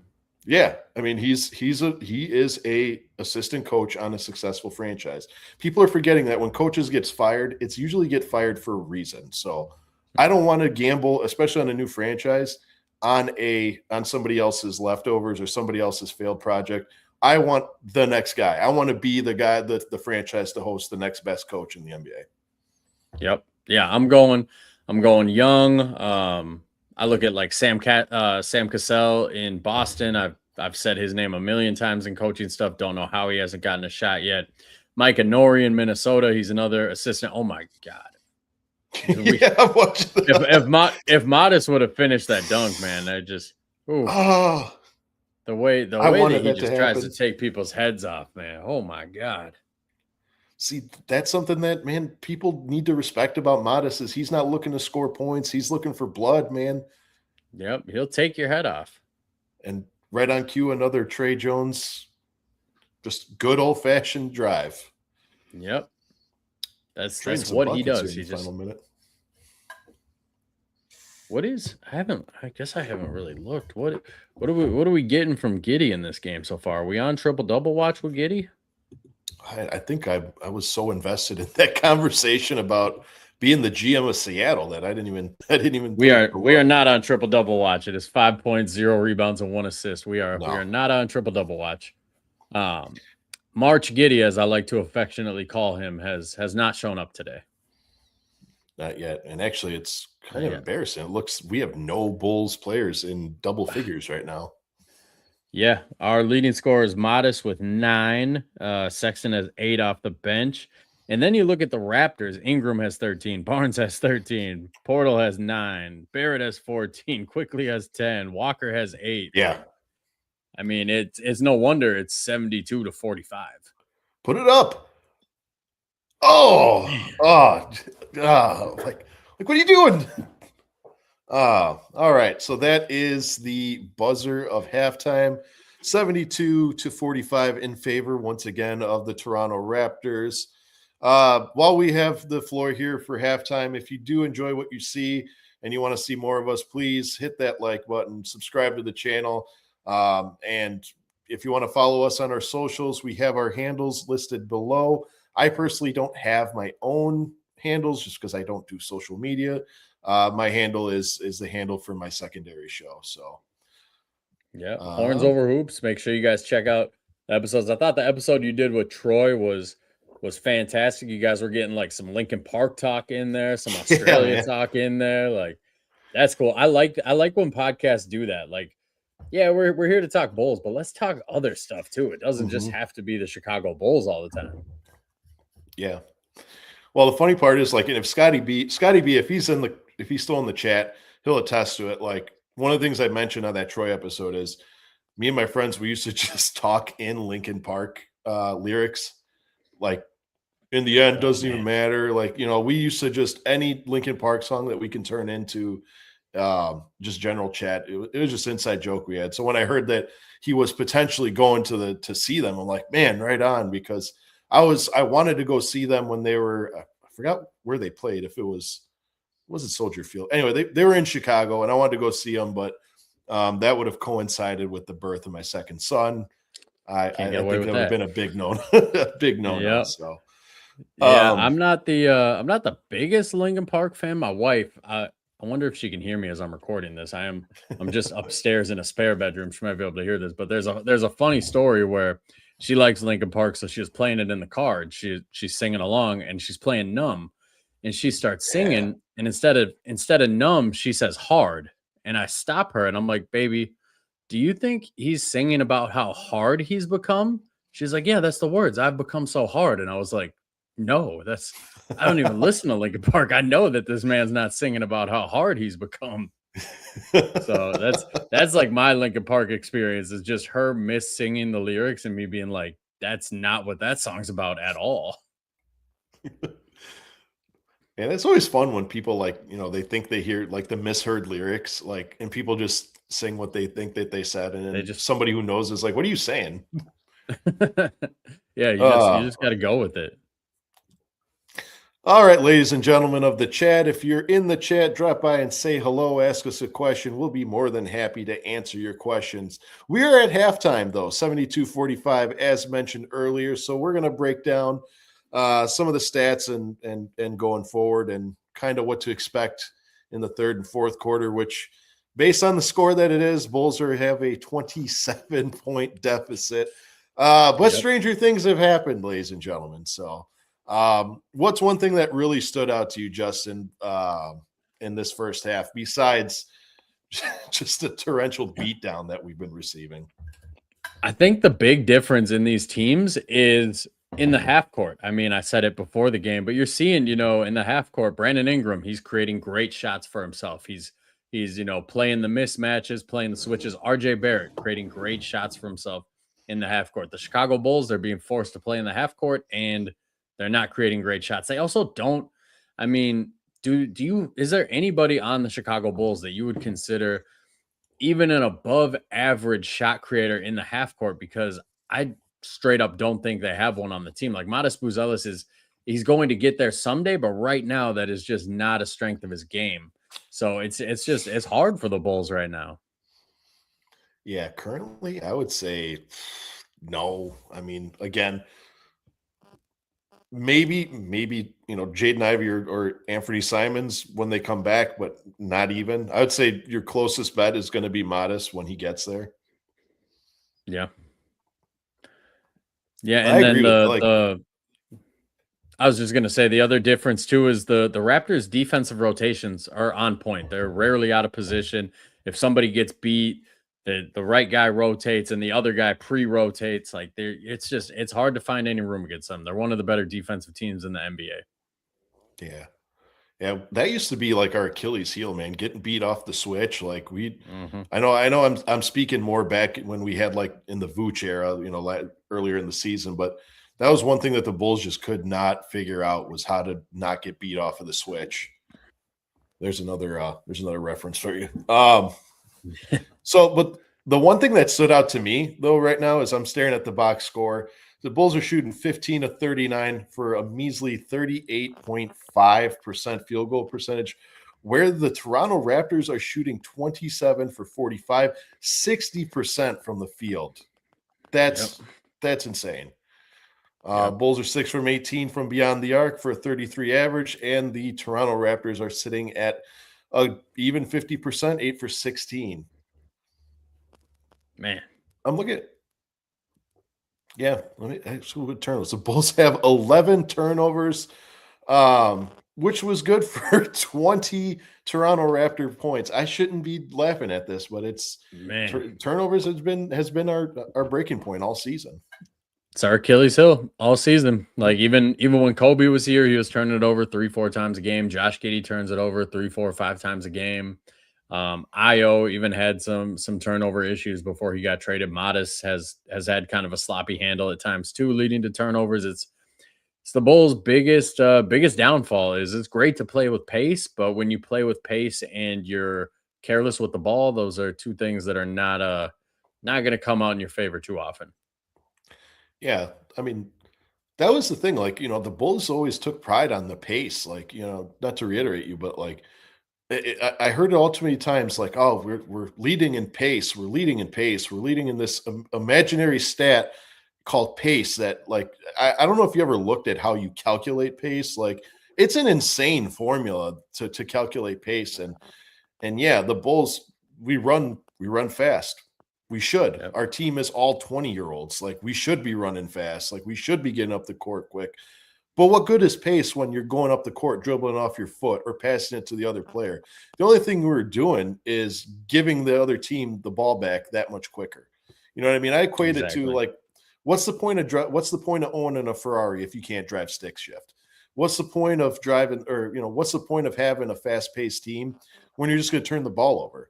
You know what I mean? When you could just slow down the game, let the game come to you, and maybe take better, think pace will come with time. I guess I'm saying pace will come with time. Just slow the game down. I mean, that's just me. That's because I come from an era of basketball that was played in the half court, like heavy defense, back to the basketball.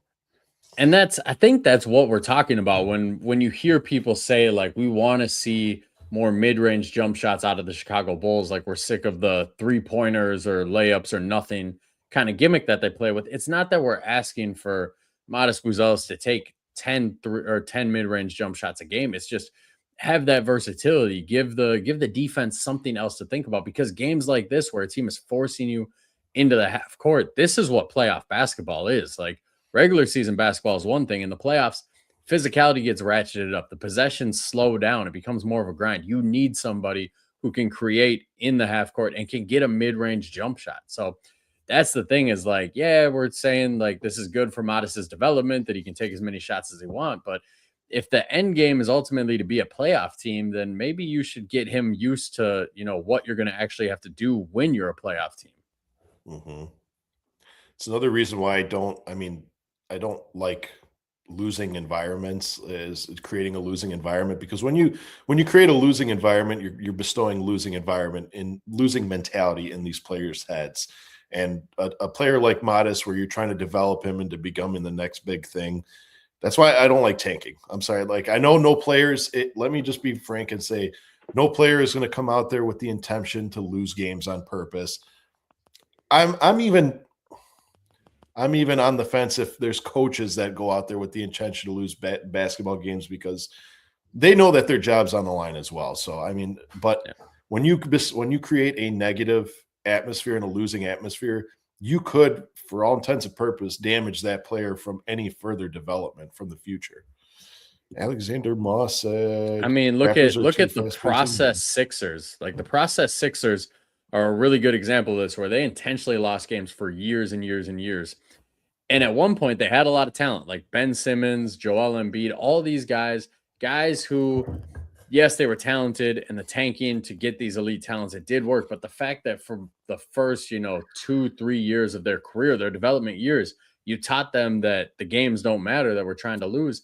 They became losing basketball players. I'm sorry, Joel Embiid, he's never had playoff success. And at this point, probably never going to have playoff success. Ben Simmons had the biggest fall off we've ever seen. And you can't convince me that both of those things aren't directly tied into the fact that their developmental years were intentionally trying to lose. So while I am pro tank in a sense, like I want us to get a high draft pick, I would never say that we should coach players to lose. I think that's insane. I've never said that.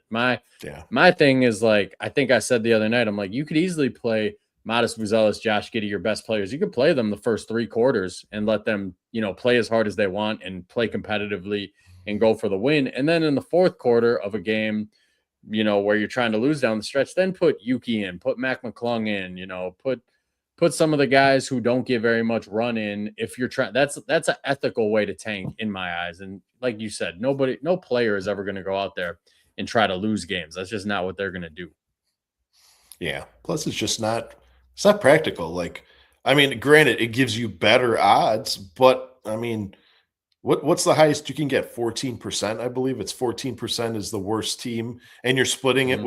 with the bottom 3 teams. Like, that's not that great. That's not super good of an odds. You know what I mean? I don't know. Like, I wouldn't want to ever, and this is just me because I'm more of a spectator. I would never trade a season of progress for just a better chance of getting a decent pick. You know what I mean? Because then, all right, you spend all this time tanking, you spend all this time losing games. Now you got that first overall pick, and it just so happens that you're the team that drafts and the NBA's next bust. Like, or it's a draft class where it's nobody really, there's no big names coming out of it. That whole season would have been for nothing. And I think you're seeing teams start to be a little more strategic with that. Like the draft that we got Buzelis in, the Zachary Risase draft, people weren't tanking for that draft. They were just kind of No. letting the season play out. And then last year, the Cooper Flag draft, the VJ Edgecombe, Con Knipple, Dylan Harper draft, teams tanked their ass off at the end. Like it was some nasty work teams were doing because they knew it was loaded. This year, you're seeing the same thing because the top 4 that we have, it's all dynamite players. And the more that I'm learning about this draft, the more that I'm convinced that yes, the top 4 all have potential to be franchise changing players. But if you end up with a Fleming or a Cuff, like you're still going to get a very good player. So Oh, yeah. if you end up with the 9th pick, that's not a total loss. Where last year ending up with the 9th overall pick did kind of feel like a loss when you look at how good that top 4 was. Yeah.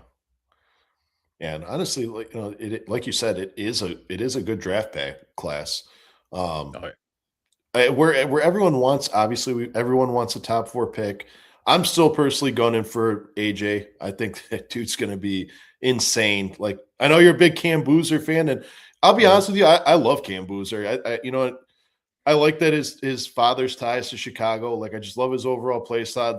I wouldn't mind if the Bulls drafted Cam Boozer. I mean, I'm not too sold on Darren Peterson. I'm just not buying it.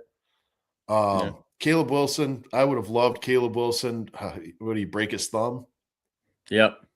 Yeah. So I mean, who else? Yeah, I it's mean, a tragedy we don't get to see him in the tournament because he's the type of guy where, based on what people say about him, like he would have shown up to the tournament, he'd have played his ass off. mm-hmm, mm-hmm.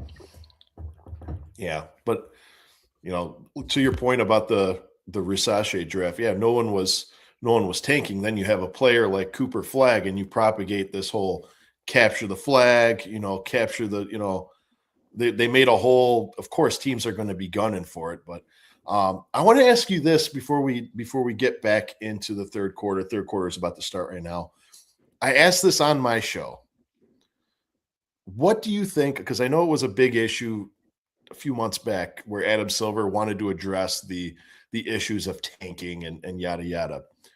What do you think is the most fair way to handle teams tanking? Not Honestly, so much.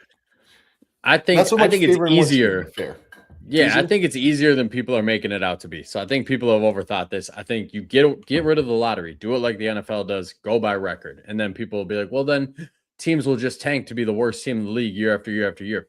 Maybe they will. Doubt they will. Like if they do, then let's say the Spurs, let's say they get Wemby and then they tank for 3 years in a row to stack up good players to play with Wemby. Okay, now you have wasted Wemby's entire rookie scale contract. So there's pluses and minuses. Now, do away with the lottery and then put it in that if you get the number 1 pick, you can't get higher than number 4 for the next, I don't know, 2 years. So that's the I think it's way simpler than we're making it out to be. The lottery, what it's doing is it's rewarding teams who don't deserve to be rewarded. Like the Mavericks did not deserve to be rewarded last year. They made the dumbest trade in NBA history, and then they get rewarded with Cooper Flag. The Spurs did not deserve to get rewarded with Dylan Harper last year. They had Wemby on their team. They should have been better than they were. I realize he went out with an injury, but even when he played, they still were out of the play-in. They were still the 11 seed in the West when he went down with his injury last year. So in my eyes, they didn't deserve to jump to number 2 and get a Dylan Harper. The Sixers did not deserve to be rewarded last year with VJ Edgecombe and moving up in the draft like that. So all the lottery does is reward teams that don't deserve to be rewarded in my eyes. So it's just simple for me. Get rid of the lottery, do it by the standings. You'd have a more even dispersal of the talent too. Like Wemby would have ended up on the Hornets or the Wizards or the Nets. Like one of those teams would have got a star player in the last couple of drafts. So that's just my 2 cents on it. Yeah. So this is now give me your tried and true honest opinion of this. It's not what I stand by. This is just if you want to address the issue of fairness. Okay. Because I like your idea. That's a great idea. Would it be okay, I guess what's a way I can word this without the most people jumping down my throat and calling me blasphemous? There's no way to do that, man. People are gonna this is social media era. Somebody's gonna jump down your throat Yeah. no matter what you say. Yeah, I say something positive, like you said it best. I say one thing positive, I get 2 likes. Second, I say something slightly negative. Everyone's starting to come at me. Would you argue that in order to handle fairness, you would say that every single team has the same odds in the lottery, and not in the lottery, in the draft? Like it's 32 teams, you each get 1 ping pong ball. That's it. You know what I mean? Whether you win the title or you finish 0-82, you have the same odds. See, to me, the point of the draft is to get the teams with the least talented players. So if we do that, we lose sight of the point of the draft. Like at that point, you're gonna have a year where Oklahoma City wins the championship and gets the number 1 pick, or the Spurs get the number 1 pick, or the Celtics get Jason Tatum, Jaylen Brown, and AJ. Like I don't like that at all, because to me, the point of the draft is to reward the team, or not to reward, but to get the good players to the teams that need them the most. To me, that's the point of the draft. And another thing that I forgot to mention in my little system of get rid of the lottery. If you get the number 1 pick, you fall to number 3 the next year at the highest. That's the absolute, or number 4 is the absolute highest. You can go get rid of pick protections, or at least dramatically reduce them. Like, you can protect a pick 1 through 3, and that's it. If you want to give up a first round pick for this player, give up the first round pick for this player. I'm so sick of these trades where it's like, well, if it falls between 1 and 5, we get to keep it. But also if it falls between 15 and 25, we get to keep it. Like, get away with all that. It's too convoluted. Like, you try to figure out what picks OKC has right now, and it's damn near impossible because of the protection. So that would be another thing that I would add in, is get rid of the pick protections. We've gone too far with the pick protections. Oh, did Giddey just get teed up? I mean, that was a good draw by Scotty B. Hey, the other Scotty B. Yeah, it might have been a little bit of flopping. I mean, unless Giddey is a lot stronger than I'm giving him credit for. I mean, I know he's a big dude, but Scotty Barnes is a big dude too. Okay, he did not get teed up. I thought I saw her motioning. I thought,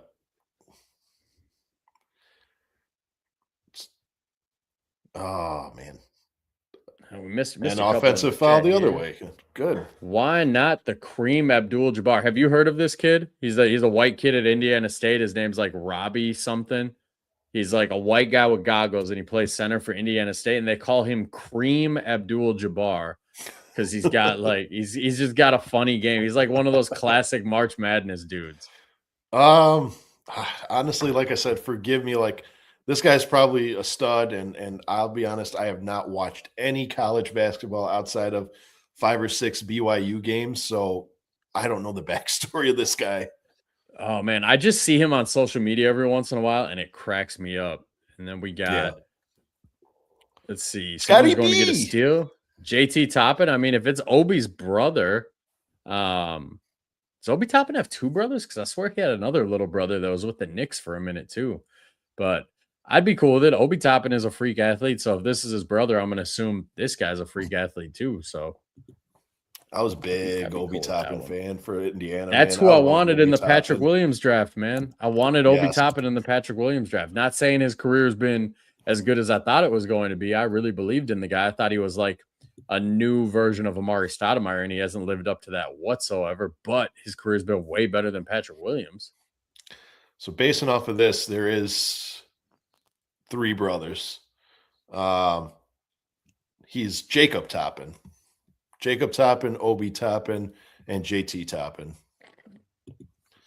Okay. Turns out they're not related. What? That's why you can't trust Google, man. Yeah, the Google will lead you wrong. Glad Scotty B is here to fact check. Man, Scotty B fact checks me on my show and on this one too, man. Scotty B, I'm going to tell him the story how we used to call you Snapple, because you know, like when you pop the top of the Snapple and you get like a random fact. Yep.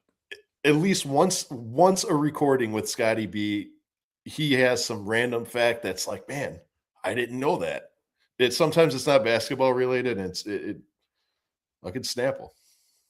I have a Snapple cap somewhere around here. I kept it. It's literally like 15 years old because I randomly bought it. And I opened it, and it said, LeBron James will never be better than Kobe Bryant. And I'm a diehard Kobe Bryant fan, so I was like, I'm keeping this for life. So it's sitting somewhere around here, but it just cracked me up that they printed that on a Snapple. LeBron James will never be better than Kobe Bryant. Yeah, it was on the cap. It was sweet. I mean, Snapple said it, so it must be. Oh man, that was a good lob. Yeah, RJ Bear, that was a smooth lob. Can we just agree, man? Snapple apple was my favorite flavor. That was the best flavor. I was a banana guy. I don't know what it was about the banana Snapple, but yeah, I liked the banana Snapple. And then you get a little bit older, you start mixing some vodka in there, and that kind of went to. There's anybody under 18 in here? Don't try that. I mean, they had to know. I mean, we're on tap. This is, we have a beer tap as our logo, for crying out loud. Kids, drink responsibly. Peck wants you to edit that video and have him finish the beer. By the way, he was He was like, "Why isn't the Oh beer being yeah. finished?" And I was like, "You're asking the wrong guy, bro." Honestly, because so here's the thing. I know we live in an age where people aren't really happy with AI and stuff like that. So I'll just be real with you. I was getting sick and tired of putting in prompts for this thing. That was like my 10th prompt, and well, some of these websites like you only get like three, and then you have to Mhm. put in a new email address and then get three more chances and three more chances. So I went through four emails, and that was the best I got. So I'm like, all right, that's Okay. good enough at this point. He doesn't need to finish it. But Honestly, and I never actually, noticed it until Peck pointed it out. so what it was supposed to do, like the prompt was said, like throw it at the screen and break the screen. Did not do Oh. that. So yeah, that was that. Honestly, that was the hardest part of that intro was that because I'm so fast at CapCut now that like I can pump that. I mean, I spent a lot of time on that intro, but working that bull in. All right, we got 81-27 or 81-57 rather. And that was a 81-27 would strong. have been. Yeah, Oof. that's probably the score of that Brooklyn Nets game right now. Yeah, man. I know Yeah, who's I our thought Scotty resident Barnes New was going to Jersey Nets finish fan. that. Yeah, he went up strong though, like and on Jalen Smith too. Like that was a strong play. Oh man. See, See, that's how like you're like just a fan of good basketball. Like I would have loved for Yep. Scotty Barnes to finish that, regardless if he's doing it to my team. Like, man, that would have been a good play. And we got so this comment right here. This is why the Thunder are so set up to win right now. Is one, Jared McCain has 2 more years left on his deal after this. So thinking that far ahead, they don't need to do that right now. And by the time he's up for his rookie extension, they could probably move off of Caruso. They could probably move off of Lou Dort. They can probably move off of Isaiah Hartenstein. And they have the draft picks in place that they can replace these guys. So that's the scary thing with the Thunder is you think that eventually they're going to run into the apron and they're going to run into all these problems. But if they put Lou Dort on the trade market right now, there's going to be teams that trade for him and, save the Oklahoma City Thunder because Lou Dort he's a winning basketball player. Same thing with Hartenstein.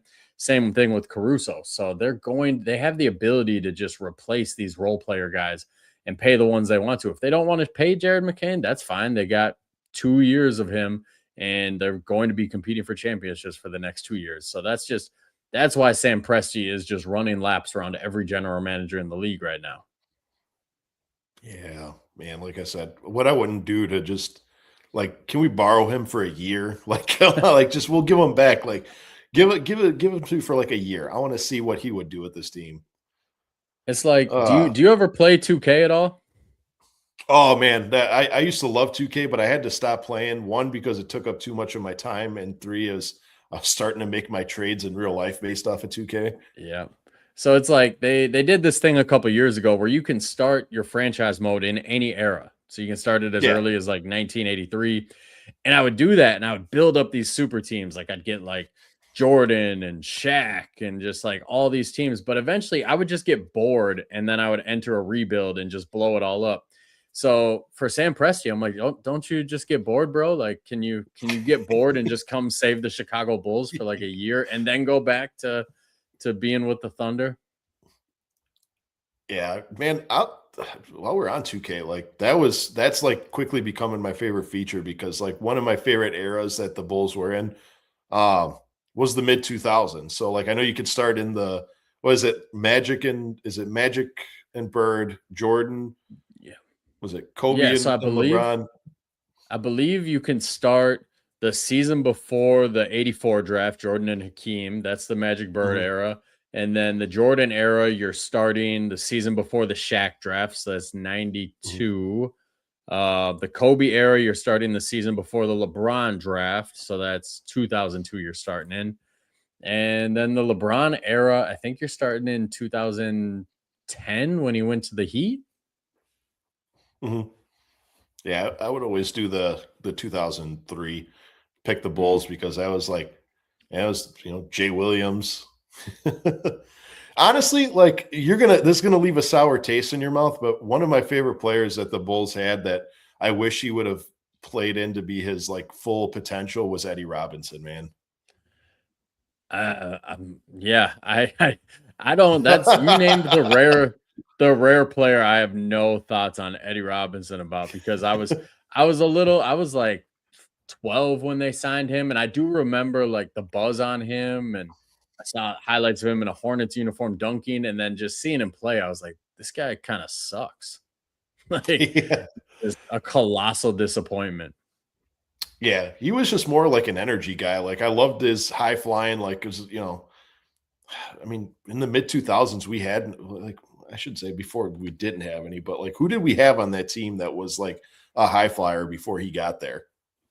Nobody, absolutely But nobody. And then he got there, and from reading a lot of stuff since then, like it sounds like he was the consolation prize. Like they really chased Tracy McGrady hard that offseason, but he chose the Magic, so they ended up with Eddie Robinson. We got to give a shout out to Samity. He's in the chat. Good to have you in here, Samity. Samity, man, love Samity, And man.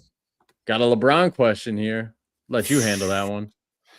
Scotty B again with the great question. Do you think LeBron will retire after next year to become part owner of the Vegas? Honestly, I don't see him retiring. No, Yeah. I think LeBron loves the game too much to retire. Well, I mean, after next year, yeah, probably after next year. Okay. But to become ownership of Vegas, I don't think so. So let me just float this out there because right now it's illegal to own a team and play for a team. But if LeBron went to Adam Silver and said, "Hey, I will play for the new Las Vegas franchise, but I need to be a part owner at the same time," do you think Silver would say no? Because that would be one way to guarantee that Vegas team sells out right away their first season. Oh man, that's a great question because certain players in the NBA, it's no secret they have the keys to the Yep. association. Man, there's no secret. Uh, I think there'd be Scotty B right there with it. I'm like, I think the stipulation would be that he'd have to take Bronny with him. But honestly, I don't I don't see why he wouldn't entertain the idea. I mean, I'd have to go through logistics and think like what gambling he, what he can do in the form of gambling to, you know, hurt or hinder the team. But I mean, I would love to see that. I would love to see it. We got another one here. To be fair, Carmelo, D. Wade, Bosch, and Obama at the U.S. Canada game 2 years ago. A lot of business folk were talking about him in Vegas. Honestly, I wanted to. I don't know what the rules are for like a former president and owning franchises. I don't know, but I would have loved if Obama bought the Bulls. There for a while, I Yeah. would have loved if Obama bought the Bulls. I Does know a lot Obama of have people. money like that? No, I don't know. I don't. I'm sure. Yeah. I'm I, sure he I don't doesn't. know. I But don't know if he's a billionaire or not. I have no idea. no, but that would have been awesome. Like somebody big. Like I feel like if you get a big enough name, like a former celebrity or former somebody to buy the Bulls, like that would be just insanely good for it. And what Samity was saying there too, with the lots of business folk talking about the Vegas team, that's true. I mean, the LeBron to Vegas buzz has been going on for at least like 3 years now. I remember hearing like Bill Simmons and Ryan Russillo talk about it on pods 3 or 4 summers ago. So it's something that it's been around for a while. Where there's smoke, there might be a little bit of fire. Yeah. I'm still like I will say I'm not convinced that LeBron James retires a Laker. I'll say that. I'm not He's not convinced that retiring a Laker. yeah. He's retiring a Cav. He's doing a farewell tour next year with the Cavs. I'm gonna book that now. Okay. I'd respect that. 90-64 in favor of the Toronto Raptors with 5:22 left of the third. Bulls are down by 24 here. We haven't said a damn thing about this game in like 15 minutes. That's how bad it is in Bulls Nation right now, guys. Hey, but Leonard Miller just scored. What a dish. What a dish from Colin Sexton to Leonard Miller. Well, part of the reason is also because it was a little behind here. The stream and the scoreboard's a little behind here. Real quick, because Oh, hold on. Guilty's back. Guilty's back. To watch Breaking Bad with Stepped my girl. away from Breaking Bad. Yeah. Never seen Highs Breaking and Bad, balls. bro. No? Never. Nope. Every time I try, I think I've tried it 3 times. I can't get past like the first couple episodes. Just nothing about it reels me in. And I'm like, all right. And everybody says you got to wait till the end of season 1. And I'm not built that way. The only show that I ever was like that for was The Sopranos. Like that show didn't get good till the end of season 1, and it was hard to get through season 1, but then the way it ended, I was hooked. But I couldn't do that with Breaking Bad. Yes. I'm going to be right back. Hold down the fort for me, but I want to talk to you about Sopranos when I get back. Okay. Well, in the meantime, Samity is asking the hard-hitting questions here. Got a hard-hitting question, 7-year-old cousin. 7-year-olds ask the best questions, bro. I got an 8-year-old niece, and she asks me the craziest shit all the time. Is a hamburger a sandwich? How about a hot dog? Technically, right? A sandwich is just bread, meat, bread, right? So technically, I mean, we should have Undisputed in here. Where you at? He's not in this chat. He was on the Discord a couple days ago talking about nobody knows meat like he knows meat. So this would be just a great question for him to answer. But unfortunately, he's not in here right now. But I don't know. I'm gonna say a hamburger is a sandwich, technically, and I'm gonna say a hot dog isn't, because a hamburger kind of has that sandwich shape where a hot dog is, it's long. So that's a good question, Samity. That's what we wanted in the chat here, is just off the beaten path question. And we got Sal back. Yeah. Hey, Guilty. I'm not cold, man. Your boy said it verbatim. You don't know meat like I know meat. That's nobody forced him to say that. He said it by himself. That's on him. Somebody referenced that, like, all right, well, if a hot dog is a sandwich, then does that mean a taco is a sandwich too? Because it's the same concept. Man. Folded up bread around a, like, oh man. A hamburger is always a sandwich to me. Yeah. I don't know if hamburger, I consider a hot dog a sandwich. Yeah, I don't know. Somebody's asking the hard questions today. Samity always comes in with the heat with the questions. Yeah, big Soprano. So actually, Sopranos. Let's talk about Sopranos. It was a reference to it. How did you feel about the ending of Sopranos? I always is one thing I always ask people who have watched that show. I always tell them, give me your interpretation of how the show ended.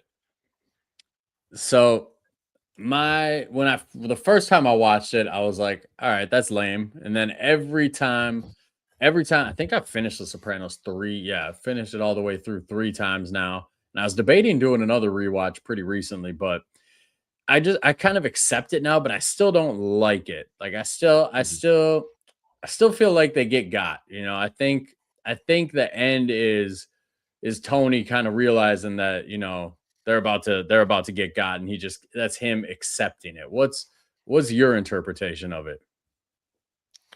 See, I don't know.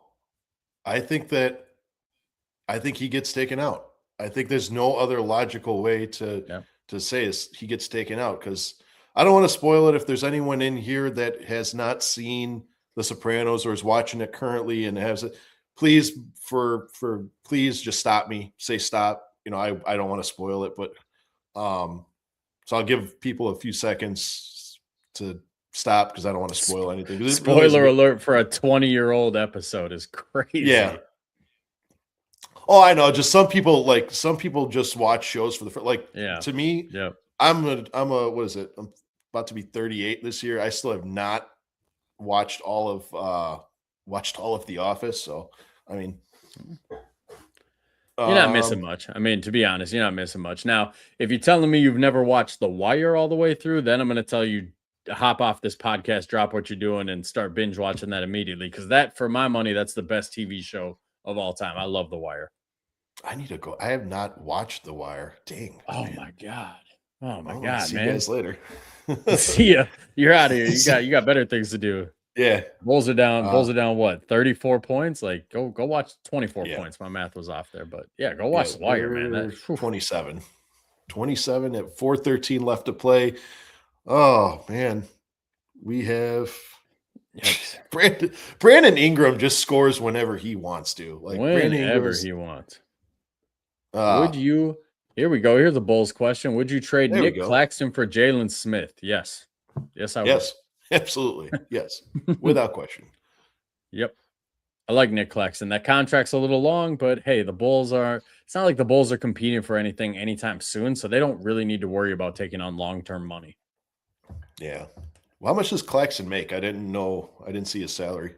I can look it up here. I believe it's like I want to say it's like 25 million for the next 3 years. Where is his contract? Yeah. Yeah, he signed a 4-year, $100 million deal in July 2024. So yeah, 25 million a year through 27, 28. Not a bad contract at all. No, not really.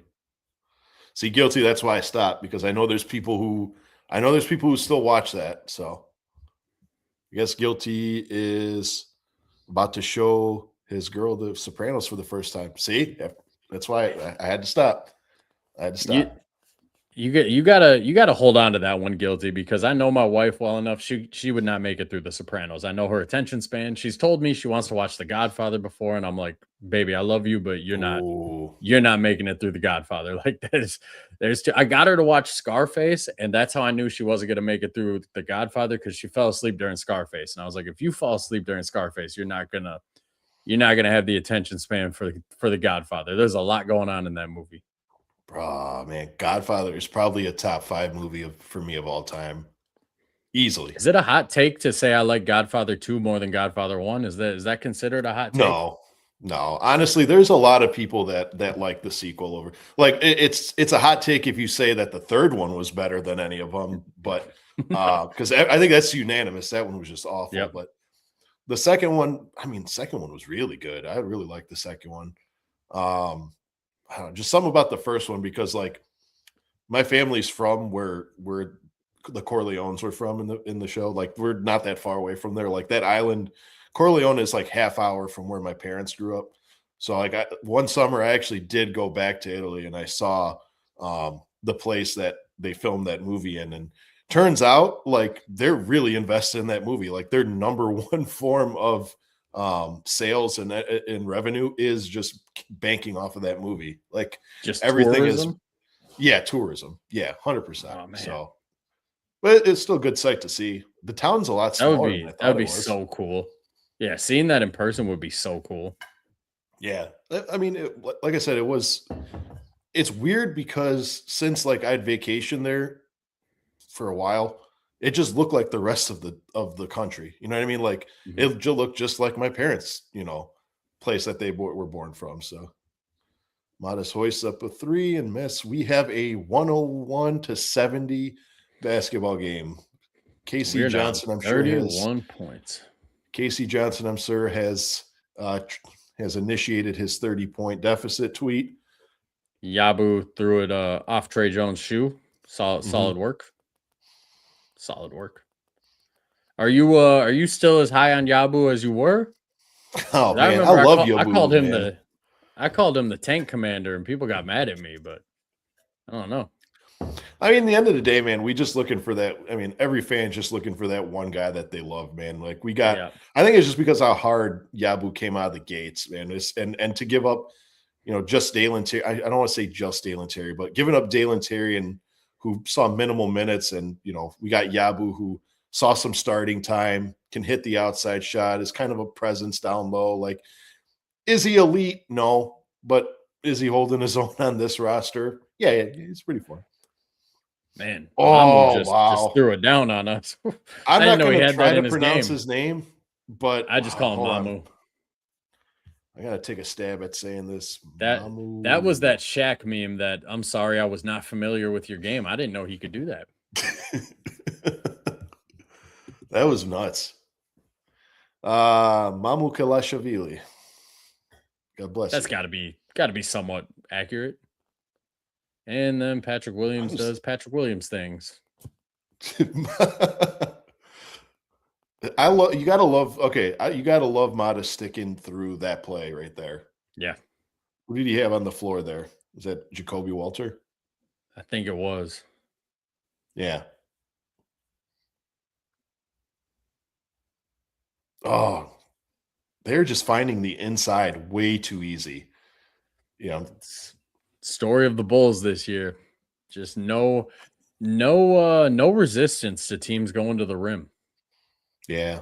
That paint is just wide open for the taking for the Raptors here. Oh, Kobe Walter got him with the eyebrow fake or the couple pump fakes.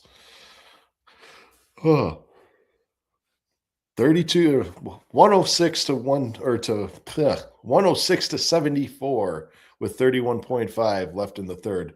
And despite having a 32-point lead, Darko Romanovic is angry on the sidelines for whatever He's reason. keeping a minute. We need Samdi Eats. That's what Guilty's suggesting here. I would have 100% subscribed to a YouTube page where it's just Samdi talking food. Just let's go, Samdi. What are you waiting for? Yeah, honestly, like he asked some of the best questions, like about, and it's food related. I would definitely subscribe to a Samity video of him just going to random places and eating, man. I would definitely subscribe to that. As big a fan as Samity is for all of our individual podcasts, he's old, man. I can't wait for him to start doing content, Samity, so we can pay this all back, dude. Whether it's food, basketball, jujitsu, whatever, Samity, just make some content, bro. Yeah. And with that, the end of the third quarter is 108 to 76 in favor of, you guessed it, the Toronto Raptors. Who would have saw that coming?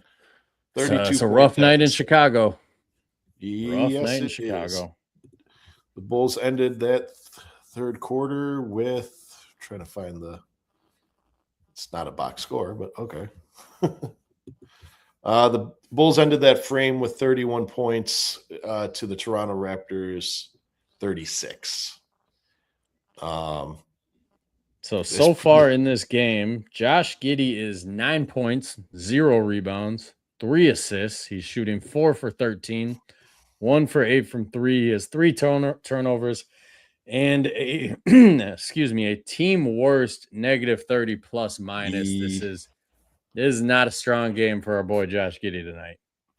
And the thing is, I haven't noticed anything defensively that Toronto has really done to slow him down like this. Like, it's not like the playing game against the Heat where Davion Mitchell was just on him the whole time. And you're like, all right, I kind of get it. That's one of the better defenders.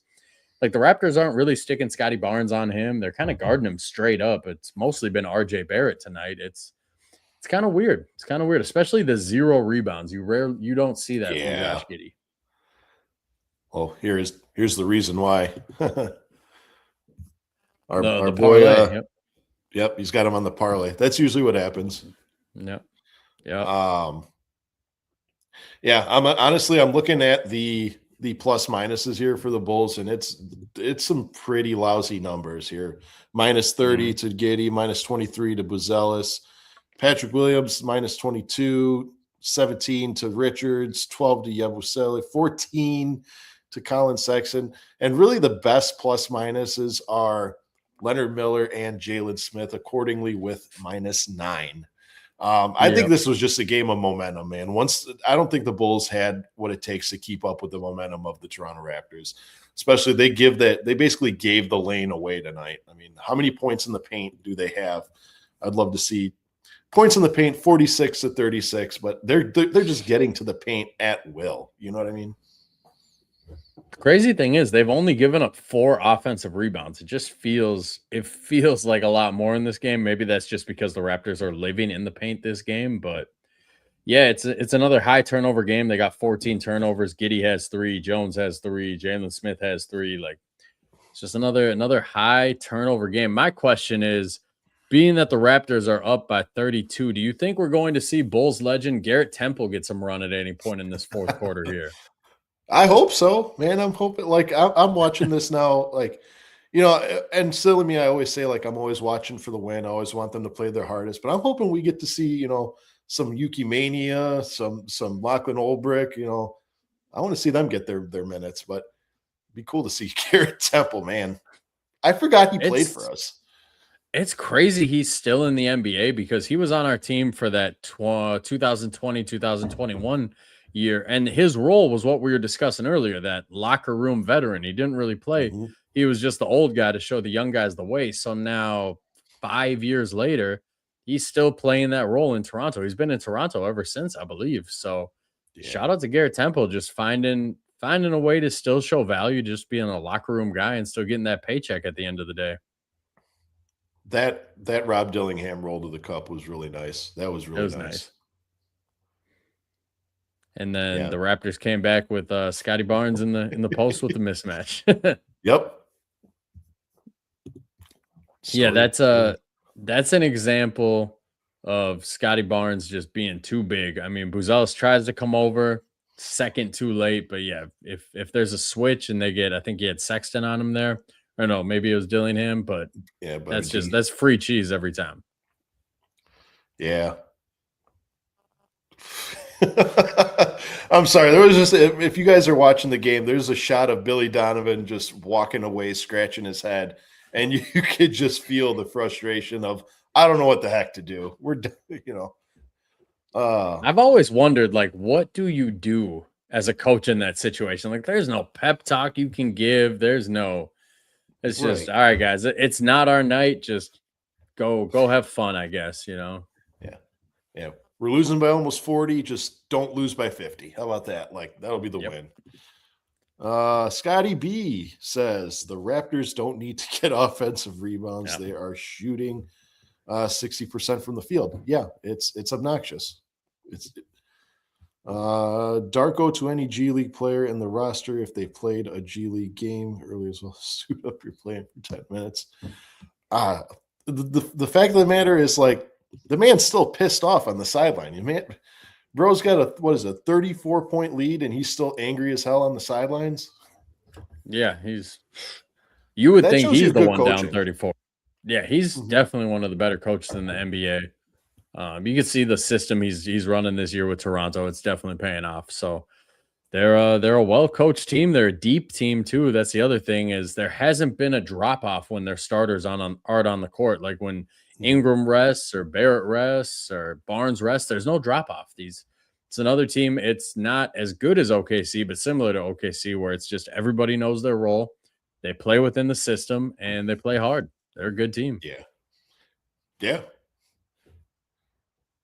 That is one thing that the Bulls definitely need to focus on going forward, in my opinion, is build a system and get players who play within that system. Like for the Bulls, when Josh Giddey or Modest Buzelis come out of the game changes drastically. The style of the game changes drastically.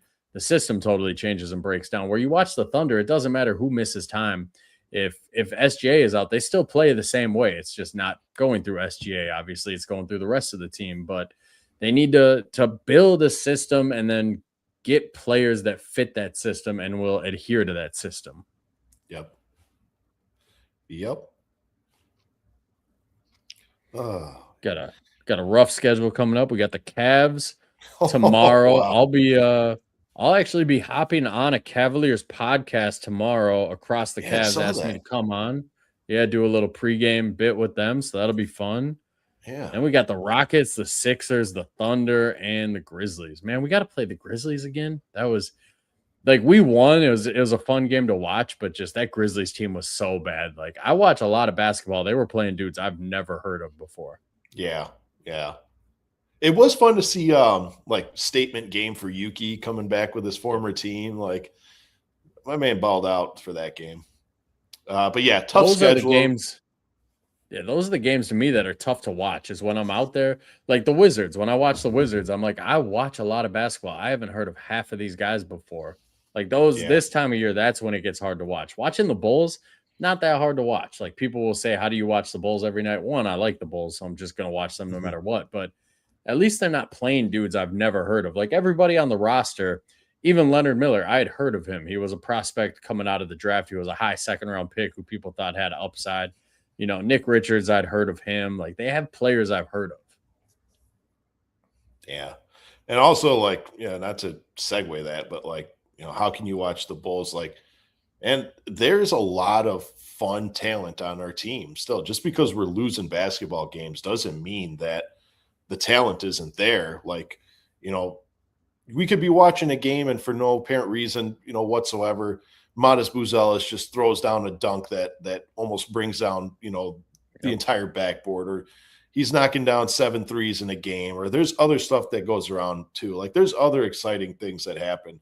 I don't know, maybe just because I've been a Bulls fan for 30 years, like I can look beyond the loss and just watch the beauty of the game itself. Also, the community helps too. And also, speaking of the Bulls community, I'm going to have to do a plug here. Guilty was on here. I'm not sure if he's still in the chat, but if you have not hopped in the Bulls HQ Discord, it really is the greatest Chicago Bulls Discord in the game. It's active literally from the morning, from the time you wake up to the time you go to bed, and Guilty does an absolutely phenomenal job of creating a space for us Bulls fans to come together and talk Bulls. So if you haven't joined, jump in Bulls HQ Discord. What did Scotty got a say? Noah Essengay question in the chat. So he's been cleared for non-contact practice. They released that video of him working out the other day too. Yeah. You think we're going to see him this year? Or are they just ramping him up for next year? See, this is where I'm gonna make a lot of enemies when I say this, but oh wow, I'd probably say just ramp him up for next year. Yes. I don't see any rhyme or reason. Yeah. I mean, really, it's only going to hinder his development by putting him out there with a team with little to no chemistry. And also, what are you trying to prove? We know what this kid's, can be. He just unfortunately got hurt his rookie season. We've seen it with Blake Griffin. We've seen it before. I'm looking for next season. I still have high hopes on Noah Essengay. I mean, I know the Bulls community is very divided when it comes to Noah Essengay, but I still think that man can be something special. I have no Noah Essengay opinions just because we didn't see him. So I've said it before, right. Like his Germany tape doesn't impress me. It's not NBA competition. His G League tape doesn't impress me. Mac McClung just dropped 54 points in the G League. I'm sorry. I'm never going to be impressed by G League stuff. All I know is when I saw him on an NBA court, the only time I really saw him, they played him, they put him in against Zion Williamson of all men, and Zion Williamson demolished him. He did what Zion does. So I have no opinions of Essengay one way or the other. I'm hoping for the best, but I can't say that I think he's going to be good, and I can't say I think he's going to be bad. I can say if they play him the rest at any point this season, like tear the whole thing down, fire everybody on the staff, because just a month ago he was still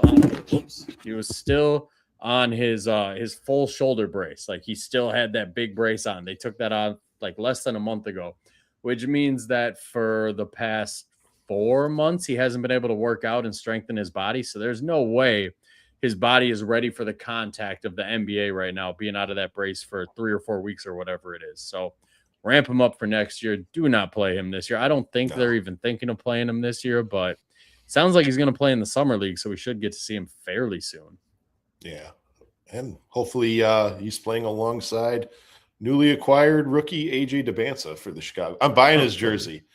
Scotty B is going to be so pissed that I'm saying that, but I'm going to say it right now. Scotty B, if we draft AJ DeBanza, I have to buy a jersey. If you're an avid listener to my other show, I have bad luck when it comes to jerseys, but I need to get one. Got a league-wide question here regarding the Rockets. How do you handle the point guard position going forward? I don't think Shepard is that, and Amen just can't do it going forward. Have you watched a lot of Rockets this year? No, but I'll tell you what, I am a big fan of Amen Thompson highlights. Like him and Asar, like they're like what the Morris twins should have been. Like I'm a big fan of the Thompson twins. They are both in the top 3% of athletes in the league. Like they're some of the freakiest athletes you will ever watch. The problem is Amen is just not a point guard, and they're trying to force him into a point guard right now. He's a good ball handler, but he's just not a point guard. He can't shoot, which really limits your abilities as a point guard if you can't shoot in today's NBA. I'd agree with you. They need to handle the point guard situation going forward. Shepard is nice, but he kind of profiles as more of like a off the bench scoring kind of Peyton Pritchard type of point guard, in my opinion. To me, the interesting thing is if they lose in the first round, which is definitely a possibility because right now I think they're matched up with the Nuggets. Shangoon has been kind of terrible for like 3 months now, and it feels like nobody's talking about it.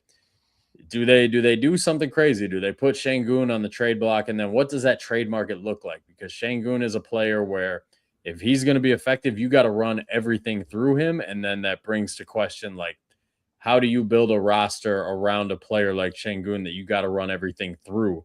Because we call him Jokic light, but he's not nearly the shooter and he doesn't have nearly the touch that Nikola Jokic does. Yuki! Breaking news, Yuki Mania has just checked in, enters the game for Rob Dillingham. 7 minutes and 42 seconds left of the fourth quarter. Yuki's checking in. Scotty B, if you buy that jersey, he will get a Paul George knee injury game one. Yeah, that's probably what will happen. Did I ever elaborate on my jerseys? I'm wondering if you like bought a Lonzo jersey the day before he tore his meniscus. Like, are you the one to blame for the Lonzo injury? What's the backstory here? Well, I never bought a Lonzo Ball jersey, but I'll give you an order from coincidence to just weird. So I kind of had like a theory. That was a man's duck by Nick Richards. Sorry. So where do I start? I've always had like a self-conscious, like, is it me that every time I wear a jersey, the Bulls lose? I thought it was just luck in that sense, but it was worse. So the year I have 3 Derrick Rose jerseys, right? Okay. All 3 of them were were purchased the year that he got all 3 major knee injuries.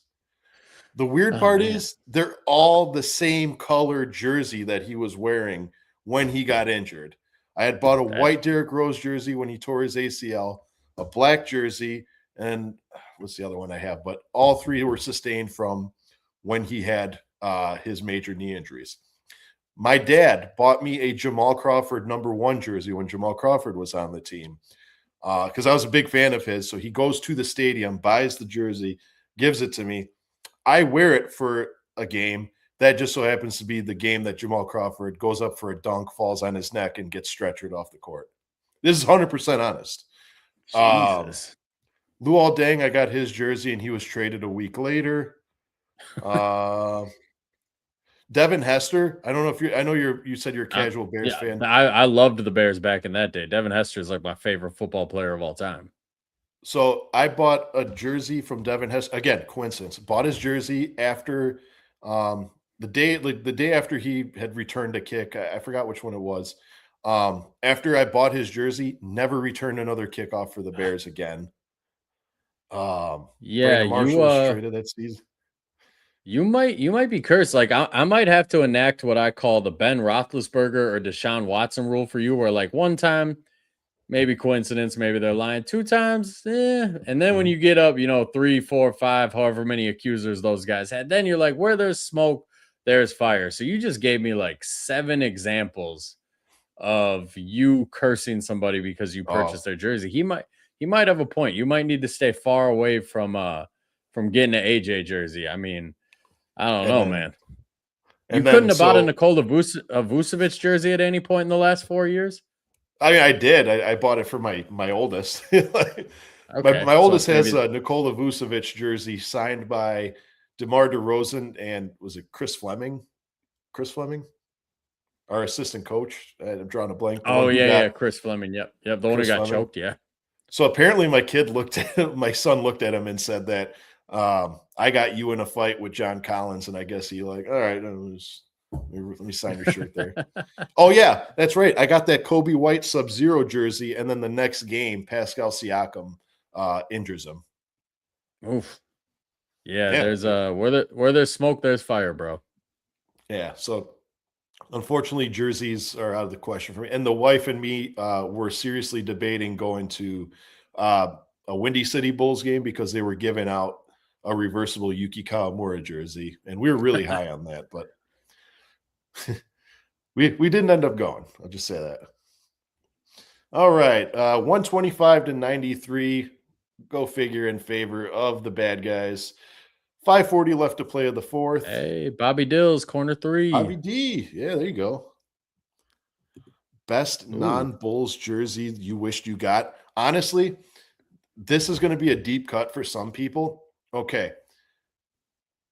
Monte Ellis, Milwaukee Bucks jersey with the buck on it. The one with the buck on it. okay. Those I still have it on my wish list. Okay. One that I wish I have. I have a pretty extensive jersey collection, so there's not too many that I wish I had.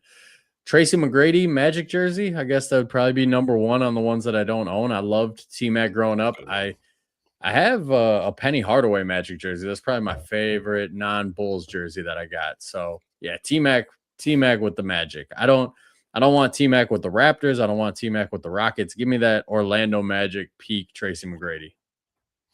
Yeah. Honorable mention was the Honey Dip Toronto Raptors jersey from last Oh season.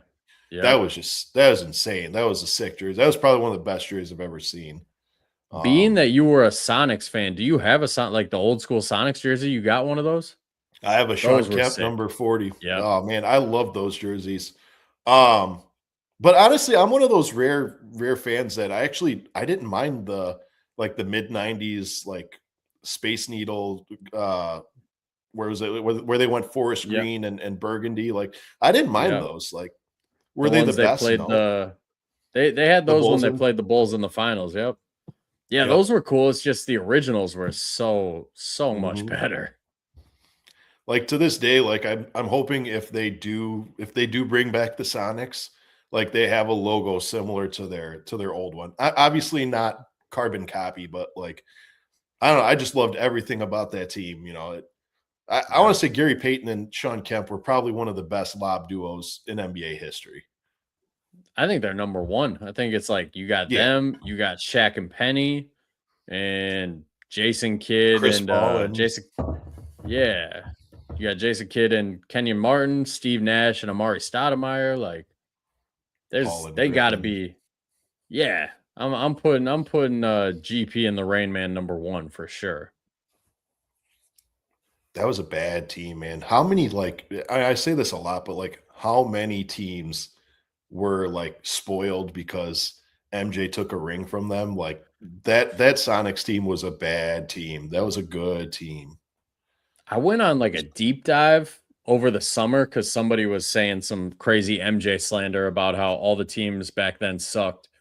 So I went on a deep dive, and the Western Conference back then did not suck. The Western Conference was a bloodbath back then. Like we think it's a bloodbath now, but you had that Sonics team was consistently above 55 wins every year. The Jazz were above 55 wins. The Blazers, the Suns, the Rockets, like that. The Rockets. When I deeped over all the standings in the 90s, and I was like, there's 4 or 5 Western Conference teams that are 55 wins or above every single year. Like it's insane that MJ dominated that era the way that he did. Yeah. And just to be met with a lot of people that say, oh, he was playing against the talent, whatever excuse, insert whatever excuse you have here. Like all I know is that like all those aforementioned teams we named, like they each had a Hall of Famer on the team. Like, you know what I mean? Like you mentioned some of those teams that just like, go through Shaq, go through, Karl Malone. I don't even know if I'm allowed to say his name anymore, but all right. 132-101 Toronto Raptors, 3:10 left to play. And they got their scrub team in. Yep, Gary Temple, Grady Dick. He's a guy like when he got drafted, a bunch of people were like, "Oh my God, he's going to be so good." And I was still watching college basketball at the time. I was like, I don't see it, guys. I just see like kind of like a Luke Kennard type where like he's a good 3-point shooter, but the volume isn't. He doesn't put up enough shots to really take advantage of it. And everything else in his game just leaves a lot to be desired. And now you're seeing he got no run this game besides these last, 2 minutes in a blowout game? 2 minutes, yep. 3 minutes, yeah. Bobby D with 15 points. What is the Scott just wants me to say this. Go ahead. Yeah, this Scott wants me to say this. What I got to know, what's the coolest autograph or sports memorabilia you got? because it came from Scott. That's why it's hilarious. It's hilarious. So my coolest sports memorabilia that I have is Scotty B actually bought me a signed picture of Joey Crawford one year. I was supposed to Oh, frame it and oh put it up shit. somewhere here, but like the referee Joey Crawford, I know that's why he asked that question.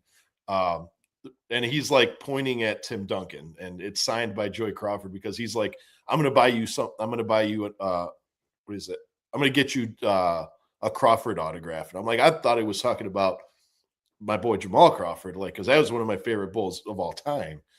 Yeah. It shows up and it's Joey Crawford, which is still a cool Joey picture. Crawford. So. All right. That's nice. What's my cool it's not basketball, it's football, but I'm staring at it right now. So it's framed. It's a team photo of the 85 Bears, and it's Ooh, signed by every member of the 85 Bears. So what? that one's pretty cool. I got that for my birthday. That has to be like 10 years old. And now I barely watch football, so it's still cool though. Like 85 Bears, that's before I was Yeah. born. I was born in 89, but still cool. Probably the coolest piece of sports memorabilia I own. Damn. Yeah, that was before me, that 85 last Super Bowl victory, which is wild Yep. to think like as like the Bears are really synonymous with like just losing and poor, the Bears still have made a finals appearance before the Bulls did in the 2000s. Like of Yep. the major sports teams in Chicago, the Chicago Bulls are the only sports team who have not made a finals appearance in the 2000s. It is insane. Yep. That Bears Super Bowl against the Colts, probably one of the lowest, like going from an all-time high to an all-time low. One of my best friends in high school was also a Bears fan, so we were all watching the game together. And when Hester returned that opening kick, like we Mhm. were losing our mind. And then we found out it got called back, and just instant, like you kind of knew after that, like, oh, it's gonna be one of those games. We're not winning this. Yeah. Well, Peyton Manning. Peyton Uh Manning. Peyton. I'm trying to think like what is like the actual coolest autograph jersey or autograph thing that I have. I mean, the Joey Crawford one is pretty cool, but probably I have a Jimmy Butler jersey signed somewhere. I'm not really big on like autographs. Oh, I have actually. I take that back. I have a Luol Deng jersey signed by Larry Hughes. That's so random, but I respect it. I'm not a I'm not an autograph guy either. I worked like high-end security for years, so concert security, venues and stuff, and would meet like professional athletes, artists and stuff. And that was always the rule is don't ask these guys for autographs, bro. Funny Yep. enough, the craziest I've ever seen anybody lose their mind. We had just hired this kid and I was training him in. And do you follow football fairly close, or did you like 15 years ago, like the 2010 range? Oh yeah. Oh yeah. We Okay. talking So like there Jay was a Cutler, like that like era. that same era, but Yeah. we're working in Minneapolis, so it's a Vikings guy. Travaris Jackson walks in, and this kid that we just hired absolutely loses his mind. Like you would have thought that Randy Moss just walked in and goes over, hounds him for an autograph, and he comes back, and I was like, dude, they're gonna fire you for that. And sure enough, he got fired because he lost his mind over seeing Travaris Jackson. But that's that world is you're dealing with celebrities every day. You can't be asking them for autographs. I have a lot of pictures with a lot of different celebrities and stuff, but no autographs or anything. KG ever come through? KG did not come through. Do you remember Nikola Pekovic, Yeah. Timberwolves center? He used to come through all the time. And if you guys haven't heard, the rumor about him since he retired is he's like a drug kingpin in Russia now or Hmm. something like that. And I can believe those rumors because he'd come in full mink coat, full entourage. Like you guys think Jokic's brothers look scary. That's who Nikola Pekovic surrounded himself with. So he came in all the time. Ricky Rubio came in and he was the nicest guy ever. I love Ricky Rubio. He was He such a looks cool like dude back then. Trying to think other Timberwolves Shabazz. back in the day. Shabazz came in a couple times. Yeah, he Oh was he was a man, I pretty was chill so guy. high on Shabazz, man. So high on Yeah. Shabazz. We got a lot more Viking players than Timberwolf players. Like Percy Harvin was a regular at one of the bars that I worked at. Um, Cordell Patterson, he was a regular, and it was funny because when he first got to Minnesota, like we had a little problem one of the first times he was in the club, and I was like trying to talk to him and his entourage. I'm not joking. I couldn't understand a word the man said. Like his accent was so thick. I was like, I don't know what you just said, bro. And then when the Super Bowl was here in 2018 or 2019, he was in town doing some promo stuff, and he became friends with another friend who worked with me. Like they stayed in contact and stuff. So he came and said what's up to us, and that accent was like all the way gone. It was crazy. Yeah. What about AP? AP ever come through? AP came through. Yeah, AP came through. He's a very big individual in real life. Like just like he has muscles on his chin, like just everywhere is chiseled and jacked on him. It was crazy. That was another thing with like Percy Harvin too, is his biceps were the size of my head. Like that guy, he Jeez. would this was back in like the Ed Hardy era, so he'd wear like a tight Ed Hardy shirt and just poof. It was Man, that yeah, was there's luckily I never had any problems with any players or anything like that. They no. were all pretty cool, pretty down to earth. One of my friends, he still likes to give me shit because they're football players, they wear helmets, you don't recognize them like you'd recognize a basketball player. But Mhm. I was an absolute asshole to Harrison Smith one time, and he's like now the most iconic Viking of all time. But I didn't know who he was. It was like maybe his second year, and I'm working, and he's got a VIP table, and I'm standing there, and it had already been a long night, and I'm clearly wearing a shirt that says security. But he comes up and he's like, "Hey, my table needs more champagne," and I was like, "Can you read?" And he looks at me, and I'm like, "This says security. It doesn't say bartender. You need to go to the bar." And he apologized. He was super nice, but my buddy came over. He's like, "Why did you just do that?" And I was like, "Who the hell's that guy?" He's like, "That's Harrison Smith." And I was like, "That's the hitman?" Like, oops, my bad. And But still, I went up and apologized to him. I was like, "Hey man, that was kind of an asshole move on my part. I'm just having a long night or whatever." And he was super cool about it. But yeah, he was that's awesome, nice, man. super nice guy. That's awesome. Shout out Ricky Rubio, battling mental. Yeah. Yeah. People, Yeah. check on your people, man. Check on your people. Check in. Ask them how Man, they're doing. I'm still convinced Ricky Rubio, if he hadn't torn his ACL his rookie year, I was at the game he tore his ACL at because they were playing the Lakers, and I had to anytime Kobe was in town, I was going to see it. But man, if Ricky Rubio hadn't torn his ACL on that play, I think he would have been like an all-star level point guard. He was Mhm. that good his rookie year. Yeah, that Minnesota team was actually really good. Like the Peck, Really I know fun. you threw it back with Pekovic. Did you guys have Al Jefferson with Pekovic, if I remember correctly? Or did they get No, it was traded for Kevin. each other? It was Kevin Love with Kevin Love. Pekovic. I Okay. can't Yeah, yeah, remember yeah. who Al Jefferson got traded for. But he Yeah, but was Al Jefferson was on the team for a bit, but then by the time Peck came around, that was like the first all white team because they had Pekovic, they had Kevin Love, they had Andre Karolinko, Chase Budinger, and then Ricky Rubio at point guard. So it was like, you guys are running five white guys out there. This ain't gonna work.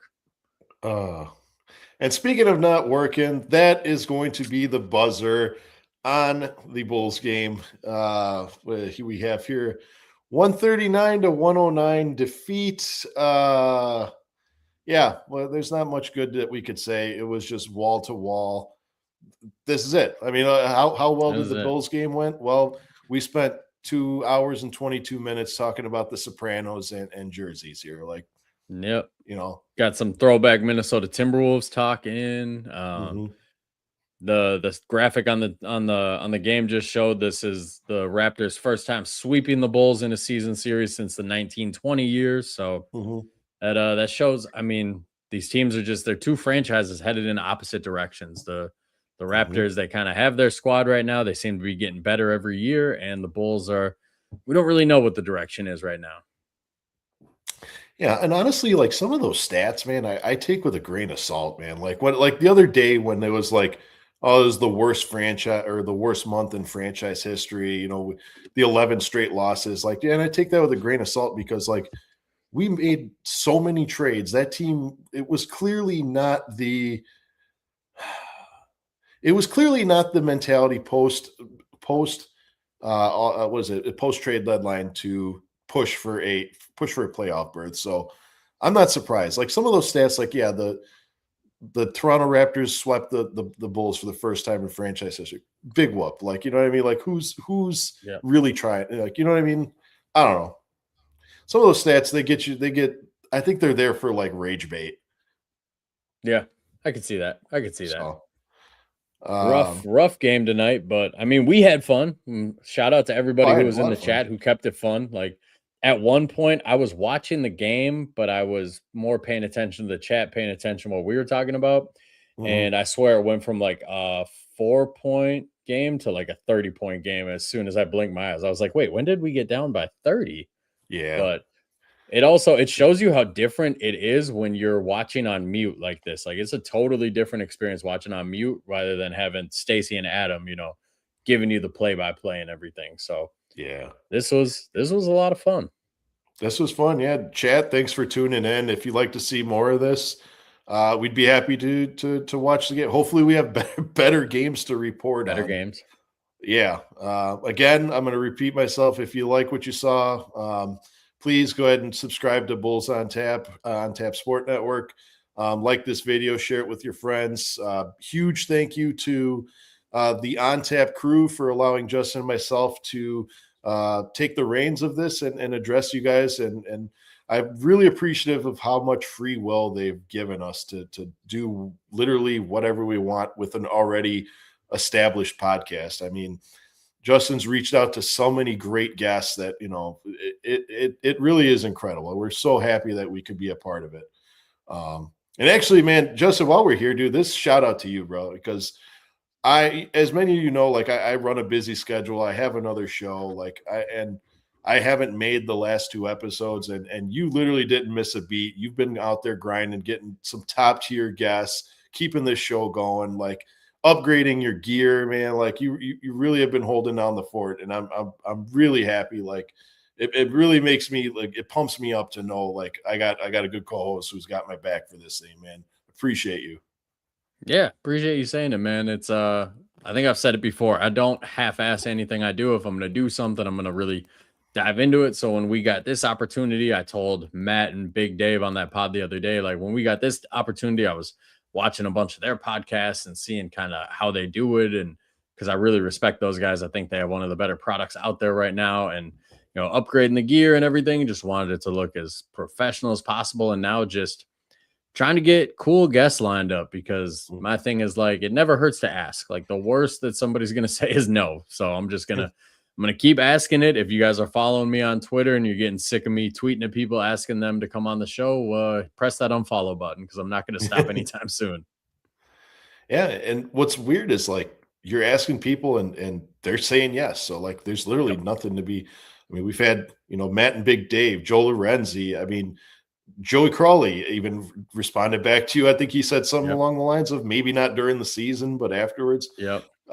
My goal was always, my goal when in any form of, I know I have 2 shows, but my goal for both shows wasn't, to reach, monetization. It wasn't any particular stat. It was honestly to meet cool guests and really be engulfed in the community like I was. So, I mean, it really is really cool that I could sit here and talk Bulls and people actually pay attention and follow. Like, I've had dozens of people in this chat, and the fact that they stuck around to the end when we're really not even talking about the game, it makes me feel very blessed to know that I have a platform to do that. Yep. It's crazy, man. I was looking at my Twitter page today and I think it's up to like 2.4K or some of the followers. And I'm like, this is crazy because this literally just started from me having a surgery and being like, I got way too much free time. Let me just post my basketball thoughts. And it's crazy to me that people like what I have to say. And it's even crazier when people get really mad at the things I have to say because I'm just a guy posting his random. That's what all my captions say on my videos. It's like just a guy walking his dog and talking about Julius Randle or whatever we're going to talk about today. So shout out to everybody who's following the pod and subscribing and liking it. Appreciate if you guys are sharing it too. But yeah, we're gonna figure out our schedule coming up here, but we'll be back next week. I think we got a couple of cool guests lined up for next week. So shout out to everybody for hopping on this one and stay tuned in for some cool guests coming up. For sure. Man, you got to teach me how to get some guests, man. I'm only at 157, bro. Twitter's not my thing, dude. I'm not good at Twitter, bro. I'm not good at Twitter. I'm not good at social media. I don't think I'm good at it either. I just literally say stuff and press the post button. I'm like, here we go. And then sometimes it takes off and other times it does not. Thanks. Chad, before we head out, if there's anything that you would like to see added or omitted from the show going forward, please add it in the comment section, DM us. If you want to be featured or have an idea for a guest, please, we take any and all constructive criticism. And what could our goal is to make this the best show we possibly can. And we can only do that with your guys' help. You got anything else, or we? I think we're good, man. Take it easy, chat. Thanks for coming out. Take it easy, chat. Even though they lost today, go Bulls. Go Bulls. We had fun being here. Night, everybody.